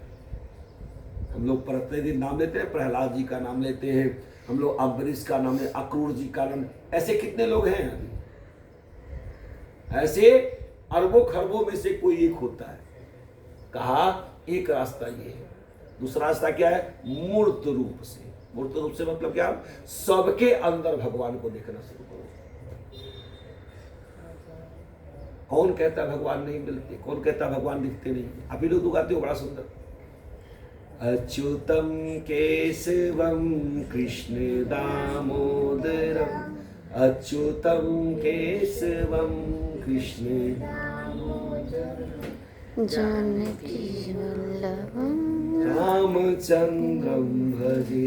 वास्तव में फिर कहते हो, कौन कहता है भगवान आते नहीं, कौन कहता है भगवान खाते नहीं, भक्त प्रहलाद जैसे हम बुलाते नहीं, कौन कहता है भगवान खाते नहीं, कौन कहता है भगवान खाते नहीं, बेर सबरी के जैसे हम खिलाते नहीं। वास्तव में वही सत्य है और कुछ भी सत्य नहीं है। भगवान आते अवश्य है, केवल बुलाने वाला होना चाहिए। महाराज सबके अंदर परमात्मा को देखना होगा, और ये इतना आसान भी नहीं है। कहने में जितना अच्छा लग रहा है, करने में उतना ही कठिन है। कहा कैसे, कहा जब तक आप अपने अंदर के काम को नहीं पहचानोगे, आप अपने अंदर के लोभ को नहीं पहचानोगे, मात्सर्य को नहीं पहचानोगे। हम दूसरे को पहचानते हैं, कहते हैं महाराज हमने आपको देख लिया, हमने आपको जान लिया। आपको संसार जानने की जरूरत नहीं है, आप केवल अपने आप को जान लो, आपका कल्याण हो जाएगा। मुसीबत यह है कि हम संसार को जानते हैं, अपने आप को नहीं जानते।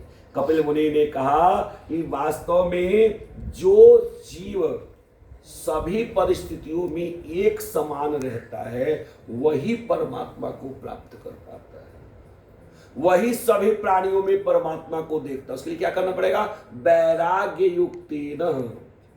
कपिल मुनि कहते हैं ज्ञान वैराग्य युक्तेन मुक्ति युक्तेन च आत्मना परिपश्यत उद्यासीनम प्रकृतिम च हतोजसम। महाराज हे माँ याद रखना, जब तक आपके अंदर ज्ञान नहीं आएगा तब तक वैराग्य नहीं आएगा। ज्ञान वैराग्य तो एक साथ जुड़े हुए हैं। ज्ञान आएगा, वैराग्य आएगा तो क्या होगा, जो वो भक्ति आपके जीवन में आएगी तो आप सभी चीजों के प्रति उदासीन होने लगोगे। भगवान को कब देख पाओगे, जब आप उदासीन होगे। जब तक ये मानोगे कि ये मेरी बच्ची है, ये मेरा घर है, ये मेरा धन है, ये मेरी मिठाई, तब तक आप भगवान की प्राप्ति नहीं कर पाओगे। क्योंकि जो अपना मानता है उसी का पराया होता है। आप उदासीन बन जाओ, न मेरा कोई अपना है और न कोई। इस प्रकार के जब आप करोगे तो क्या होगा, आत्म तत्व अवबोधे न, आपको आत्म तत्व का बोध होगा। तब आप सब में परमात्मा को देख पाओगे। उसके लिए क्या करना है, आप अपने इस शरीर को देखो। क्या है ये शरीर, कहा ये शरीर केवल और केवल गंदगी का ढेर है। जब तक आपका ध्यान इस शरीर में रहेगा तब तक आप परमात्मा की भक्ति नहीं कर पाओगे। हे मेरी माता, इस चीज को याद रखना, इस संसार में सगुण और निर्गुण दोनों रूप से परमात्मा है। भागवत जी हमेशा कहते हैं, शुक्रदेव जी ने भी यही बात बताई, मैत्रेय जी भी यही कह रहे हैं कि परमात्मा आपको सगुण और निर्गुण दोनों रूप से मिलते हैं। फिर अंतर क्यों है? अंतर ज्ञान का है। जिसके पास आत्म तत्व का बोध नहीं है वह कहता है महाराज हम तो भगवान को वो नहीं मानते जो आप मानते हो। क्या मानते हो? कहा महाराज हम भगवान को निर्गुण निराकार मानते। बड़ी अच्छी बात है। कितने सारे ऐसे लोग आपको मिलेंगे जो कहेंगे हम नहीं सगुण साकार को नहीं मानते, हम निर्गुण निराकार को मानते हैं। कहा निर्गुण निराकार कौन है? कहा जिसके हाथ नहीं है, जिसकी आंख नहीं, जिसके कान नहीं, जिसके मुंह नहीं है, बिनु पग चले सुने बिनु काना, कर बिनु कर्म करे विधि नाना, है ना, हम ऐसे भगवान को मानते हैं। कहा हम उस भगवान को नहीं मानते जिसके हाथ आंख नाक कान पांव मुंह है। कहा महाराज सब तरफ से घूम के आए और फिर जाके गड्ढे में गिर गए। क्यों? निर्गुण निराकार का मतलब होता है जिसका कोई आकार नहीं है ना? तो अब यह आपके ऊपर निर्भर, अगर आपके पास आत्म तत्व का ज्ञान होगा तो आप कहोगे कि महाराज जिसका निर्गुण निराकार है, कोई आकार नहीं है, यानी वो सब में है। अगर आत्म तत्व का बोध है तो, और आत्म तत्व का अगर बोध नहीं है तो आप कहोगे नहीं नहीं हम मूर्तियों को नहीं मानते, हम फोटो को नहीं मानते, हम किसी को नहीं मानते, हम तो निर्गुण। तो खोजते रहो, कहां मिलेंगे निर्गुण निराकार? उस परम ब्रह्म को कहां खोजोगे? उद्धव जी गए थे निर्गुण निराकार परम ब्रह्म बताने के लिए और गोपियों ने ऐसा पोटली बांधा, इनका बांध करके दे दिया। अंत में उद्धव जी को कहना पड़ा नहीं, निर्गुण निराकार की प्राप्ति भी तभी होगी जब आप सगुण से मिलोगे। भगवान है, सब जगह है। हमें कैसे महसूस हो? हमें कैसे दिखाई दे? आंख बंद करेंगे दिखाई देंगे। कैसे दिखाई देंगे?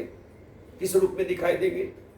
भगवान तो दिखना चाहते हैं, आप रूप तो बताओ कौन से रूप में देखना चाहोगे? मान लो शिव जी को दर्शन करने जाते, शिव जी प्रकट हो गए वास्तविक रूप में, कितने लोग बैठेंगे दर्शन करने के लिए?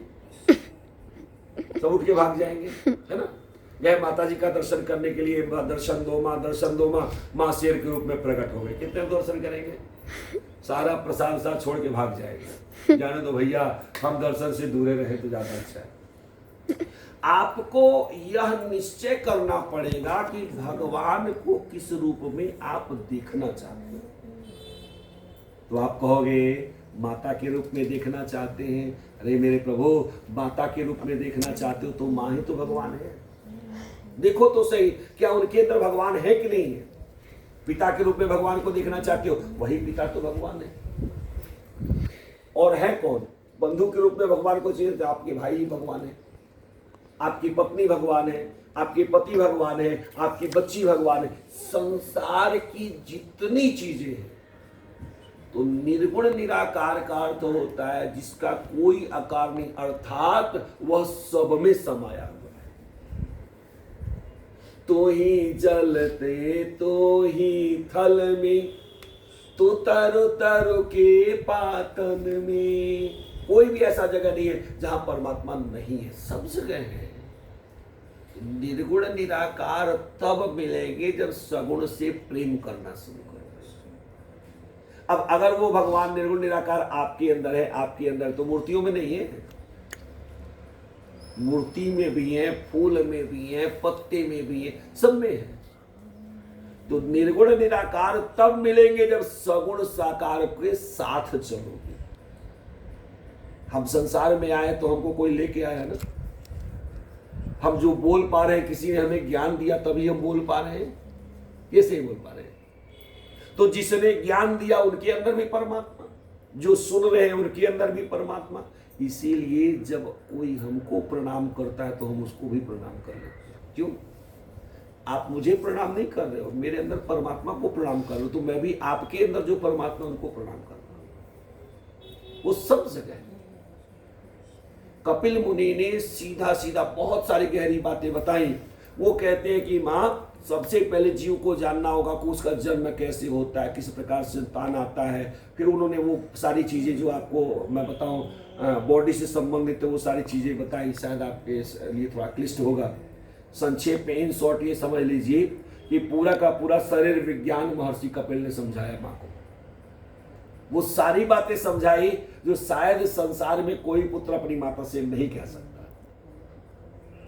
कहा माँ ये शरीर जो है केवल गंदगी का ढेर है, इसमें एक ही चीज अच्छा है, क्या है? आत्म तत्व।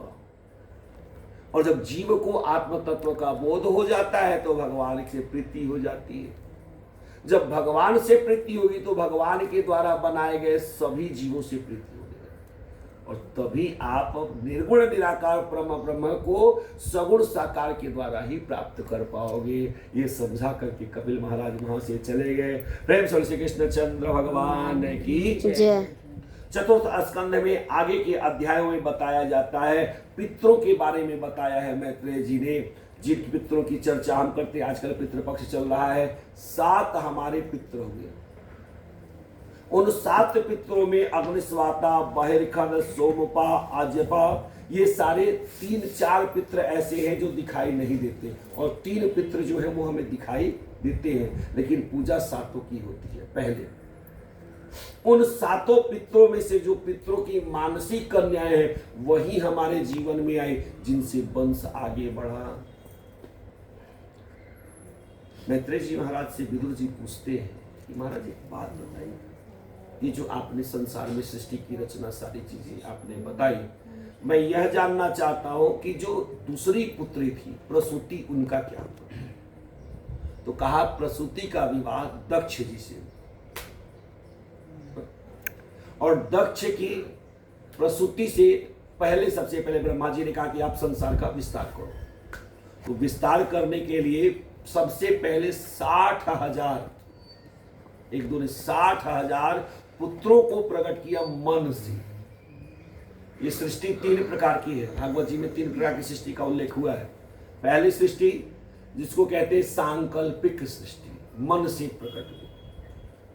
दूसरी सृष्टि है जिसको कहते हैं मैथुनी सृष्टि, माने विवाह आदि करके। और तीसरी सृष्टि है जिसको काश्यपी सृष्टि कहते हैं, जिसका कोई गोत्र नहीं पता होता है उसको कश्यप गोत्र ही कहना चाहिए।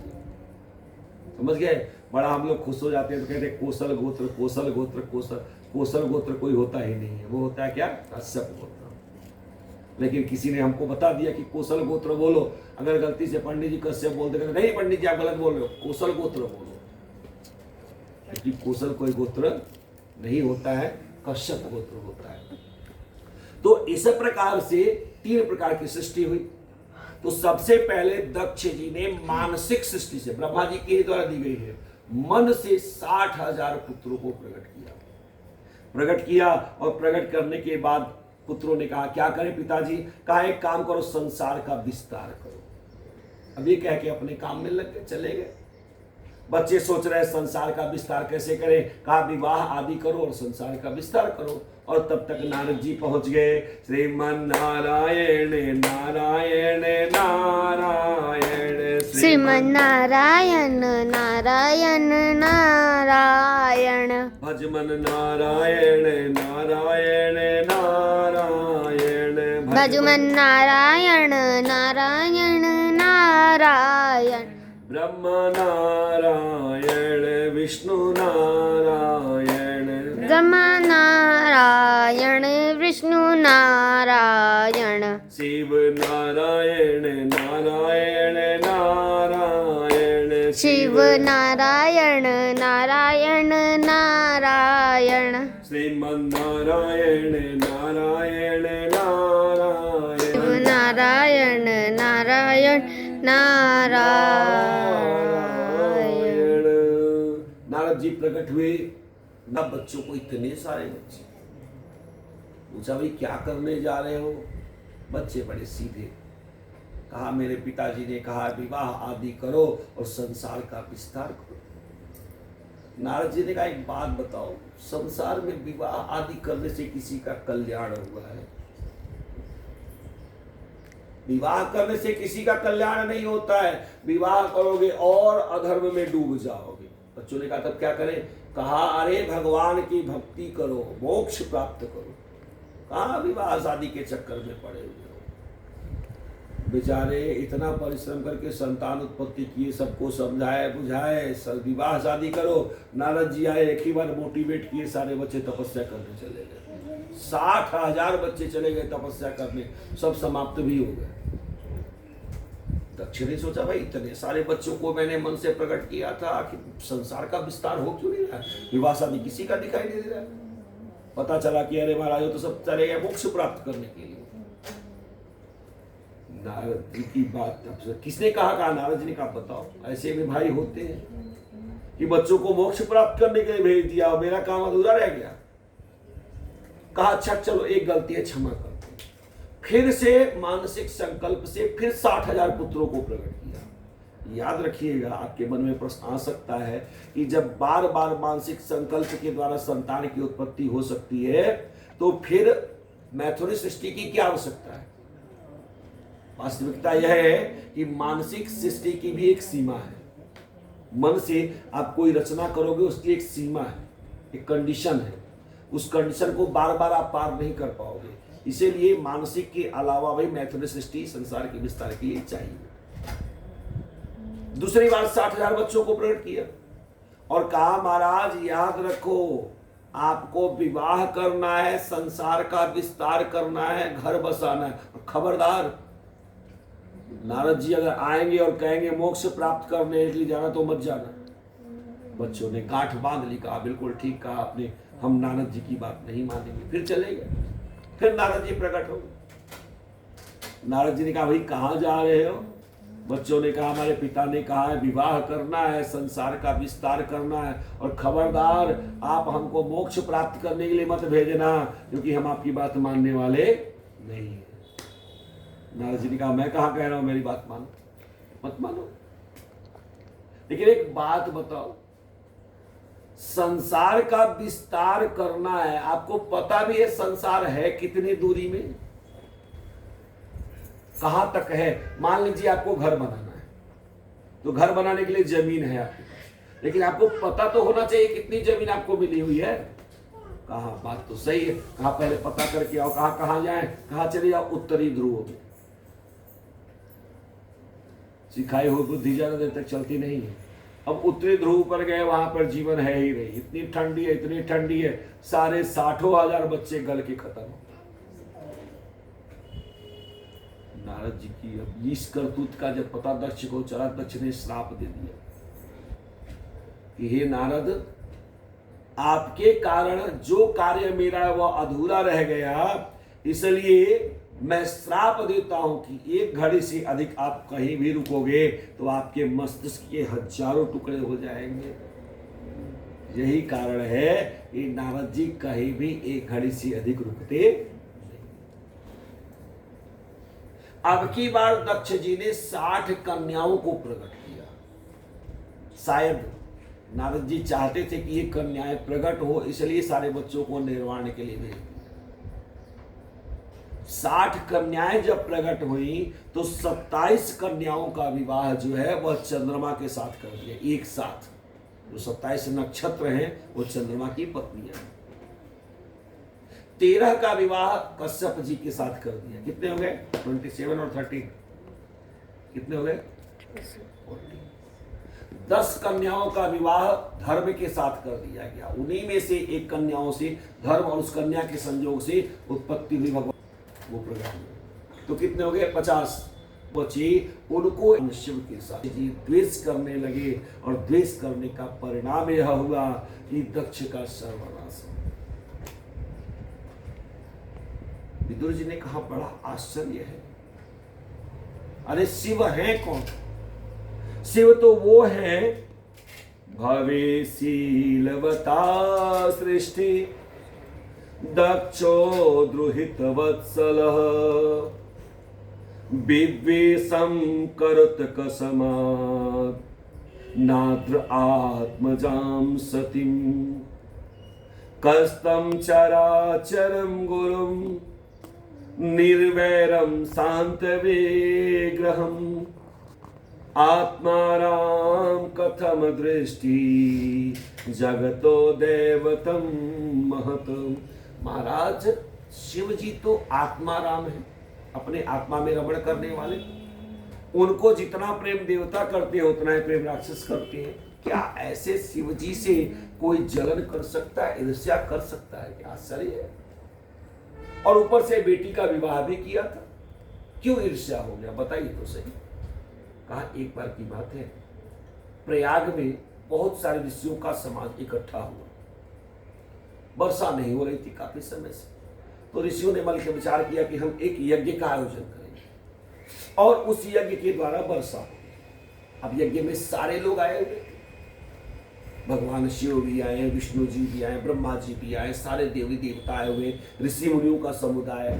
सबने मिलकर तय किया कि वास्तव में इस यज्ञ का प्रधान किसको बनाया जाए, यज्ञ की प्रधान पूजा किसकी। प्रधान जैसे यहाँ के यज्ञ के प्रधान देवता कौन है, जो आप भागवत सुन रही है, इसके प्रधान देवता कौन है? राधा कृष्ण है ना, प्रधान देवता राधा कृष्ण है। ऐसे ही देवताओं और ऋषियों ने मिलकर तय किया कि इसके प्रधान देवता भगवान शिव रहेंगे। शिव की पूजा की गई, शिव जी को बड़ा सुंदर सम्मान किया गया। अभी पूजा करके हटे ही हैं और तब तक दक्ष जी का आगमन होता है। जब दक्ष जी आए तो जितने भी ऋषि देवी देवता सब उठ करके खड़े हो गए, लेकिन उस समय भगवान शिव उठ करके खड़े नहीं। क्यों नहीं खड़े हुए? उसका कारण है, जिस आसन पे मैं बैठा हुआ हूं, अगर कभी आप उठाने में गए हो तो आपने देखा होगा कि अरदास जब होती है तो सब उठ करके खड़े होते हैं, लेकिन अगर हम बैठे हुए आसन पर तो हम उठ करके खड़े नहीं होते। किसी ने कभी पूछा नहीं या फिर जानते हो नहीं जानते हो अलग बात है, क्योंकि उस आसन की एक मर्यादा होती है कि जब तक कथा पूरी हुई नहीं तब तक आप इस आसन से उठ करके खड़े नहीं हो सकते, किसी के भी सम्मान में। ना ही यहां पर बैठ के किसी को मैं प्रणाम कर सकता हूं, चाहे कोई कितना भी बड़ा क्यों ना आ जाए। मन ही मन प्रणाम कर लूंगा, लेकिन वैसे प्रणाम मैं नहीं कर सकता, क्योंकि इस आसन की मर्यादा एक होती है। महत्वपूर्ण मैं नहीं हूं, महत्वपूर्ण यह आसन है, समझ रहे हैं। इसी प्रकार से जिस आसन पे भगवान शिव बैठे हुए हैं वह आसन इतना उनको प्रधान बनाया गया है, तो चाहे कोई कितना भी बड़ा आ जाए उस आसन की गरिमा को वो लांघ नहीं सकते, इसलिए शिव जी उठ करके खड़े नहीं हुए। लेकिन बेटा दक्ष जी ने इस चीज को देखा, उनको अपना अपमान महसूस हुआ। दक्ष जी कहते हैं बता, अब बोल कुछ नहीं रहे, सबको देख रहे हैं, बड़े तिरछी निगाह से शिव जी को देख रहे हैं। देखने के बाद आसन मिला, खड़े बैठे नहीं खड़े रहे और कहते हैं देखो मैं ऐसे ही बोल रहा हूं, क्रोधवश नहीं बोल रहा हूं। इसका मतलब क्या समझ रहे हैं? क्रोधवश जो ये कहता हो कि मैं ऐसे ही बोल रहा हूं, क्रोधवश नहीं बोल रहा हूं, इसका मतलब वह क्रोध करके ही बोल रहा है। कुछ लोग हैं जो कहते हैं नहीं महाराज मुझे मोह माया से क्या मतलब, फिर भी मैं कहता हूं कि ऐसा होना चाहिए। जब भी आपने कह दिया मोह माया से क्या मतलब, इसका मतलब ही आप मोह माया में फंसे हुए हो, है ना, क्योंकि जो नहीं फंसा हुआ होगा वो कहेगा कहां से। तो ये कहते हैं कि मैं ऐसे बोल रहा हूं, ईर्ष्यावश नहीं कहता, क्रोधित होकर के नहीं कहता। सब क्या बोले? कहा ये जो बैठे हुए हैं कौन है? गृहीत्वा मृग सावाक्ष पाणी मरकट लोचन प्रत्युत्थान अभिवादरे वाचप्य कृतम नोचितम। ये जो बैठे बंदर की तरह मुंह लेकर के, ऐसे शब्द है उनके, ये बंदर जैसे मुंह लेकर के बैठे हुए। जब किसी के ऊपर बड़ा क्रोध आता है उसको कुछ भी हम बोलते हैं ना, ऐसे बोल रहे हैं, ये बंदर लेकर के मुंह लेके बैठे हुए। उसी समय से जिन्हें संकल्प किया चिंता मत करिए मैं हनुमान के रूप में प्रकट जरूर हूं। आपने कहा ना बंदर मुंह, वो बनूंगा मैं। ये मेरे दामाद है ना, ब्रह्मा जी के कहने से मैंने अपनी पुत्री इनको दे दी। दामाद बेटे के जैसा होता है, इसलिए इनका पहला कर्तव्य था कि ये उठ करके मेरा सम्मान करते हैं, लेकिन यह सम्मान करना नहीं जानते। क्यों? क्योंकि इनका नाम केवल शिव है, वेशभूषा इनकी पूरी अशिव है, अकल्याणकारी। कैसे? कहा बताओ, हम लोग अगर कोई जाता हो मरता हो उसको जलाते हैं तो आते हैं, स्नान करते हैं, मिर्चा खाते हैं, पत्ते चबाते हैं, पत्थर स्पर्श करते हैं, अग्नि स्पर्श करते हैं, लोहे का स्पर्श करते हैं, और ये महाराज जो है वह जले हुए मुर्दे की राख को अपने शरीर में लगाती है, अंगराग है। तो बताओ इनसे बड़ा अशिव कौन हो सकता? नरमुंडों की माला पहनने वाले। और देखो और क्या करते हैं, कहा महाराज इनके जितने भक्त हैं वह सब नशे में धुत रहते हैं, मत्त जना प्रिय, और ये नशेड़ियों को ज्यादा प्रिय है। अच्छा, भगवान सबसे बड़ा नशा क्या करते हैं? शिव भगवान सबसे बड़ा नशा क्या करते हैं? पान खाते हैं। और कोई? हम नहीं खाते, वो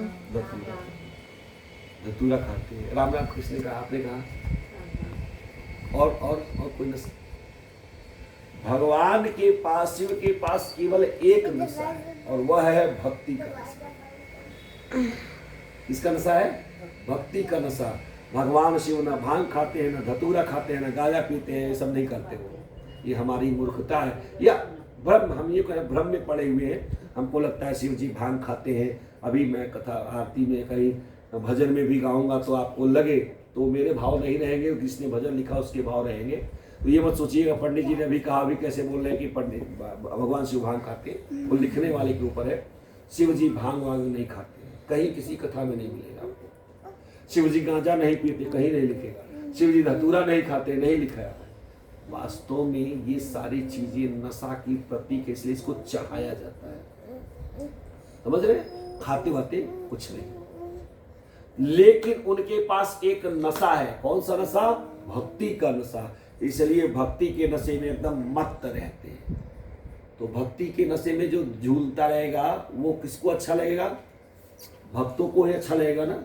इसीलिए कहते हैं दक्ष जी, शिव उपदेशो आय शिवो मतो मत्त जन प्रिय पति प्रमथ भूतानम। एक तो नशेड़ियों को ये बड़े अच्छे लगते हैं, दूसरा कहा ये भूतों के पति है। भूत मतलब क्या होता है? जो गुजर गए, वो भूत नहीं, भूत नहीं है। संसार के प्रत्येक लोग भूत हैं। भूत मतलब होता है जीव, हम आप ये वो हम सब भूत हैं।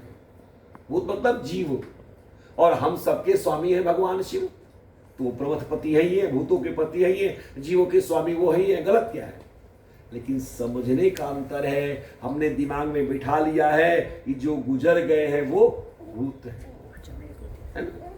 जो गुजर गए वो भूत नहीं है। जो गुजर गया वह काल, भूत काल कहा जाता है, बीता हुआ समय।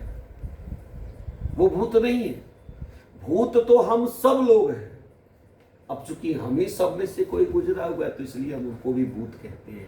आश्चर्य है कि इनको देख के डर नहीं लगता, इनको देख के डर नहीं लगता, आपको देख के डर नहीं लगता, लेकिन उनको देख नहीं सकते फिर भी डर लगता है। अच्छा ईमानदारी बताइए, कोई किसी से कितना भी प्रेम करता है, वो चला जाता है जीवन में, कभी वापस लौट के आता है? जो लोग कहते हैं कि मैंने उनको देखा, वो अनुभूति है। समझ रहे हैं? आप चूंकि उनके बारे में सोचते रहते हो इसलिए वह आपकी कल्पना मूर्त रूप से आपके सामने आ जाती है, और वह कल्पना इतनी भयावह हो जाती है कि आप डर जाते हो। अरे बाप रे, भूत देख रही है।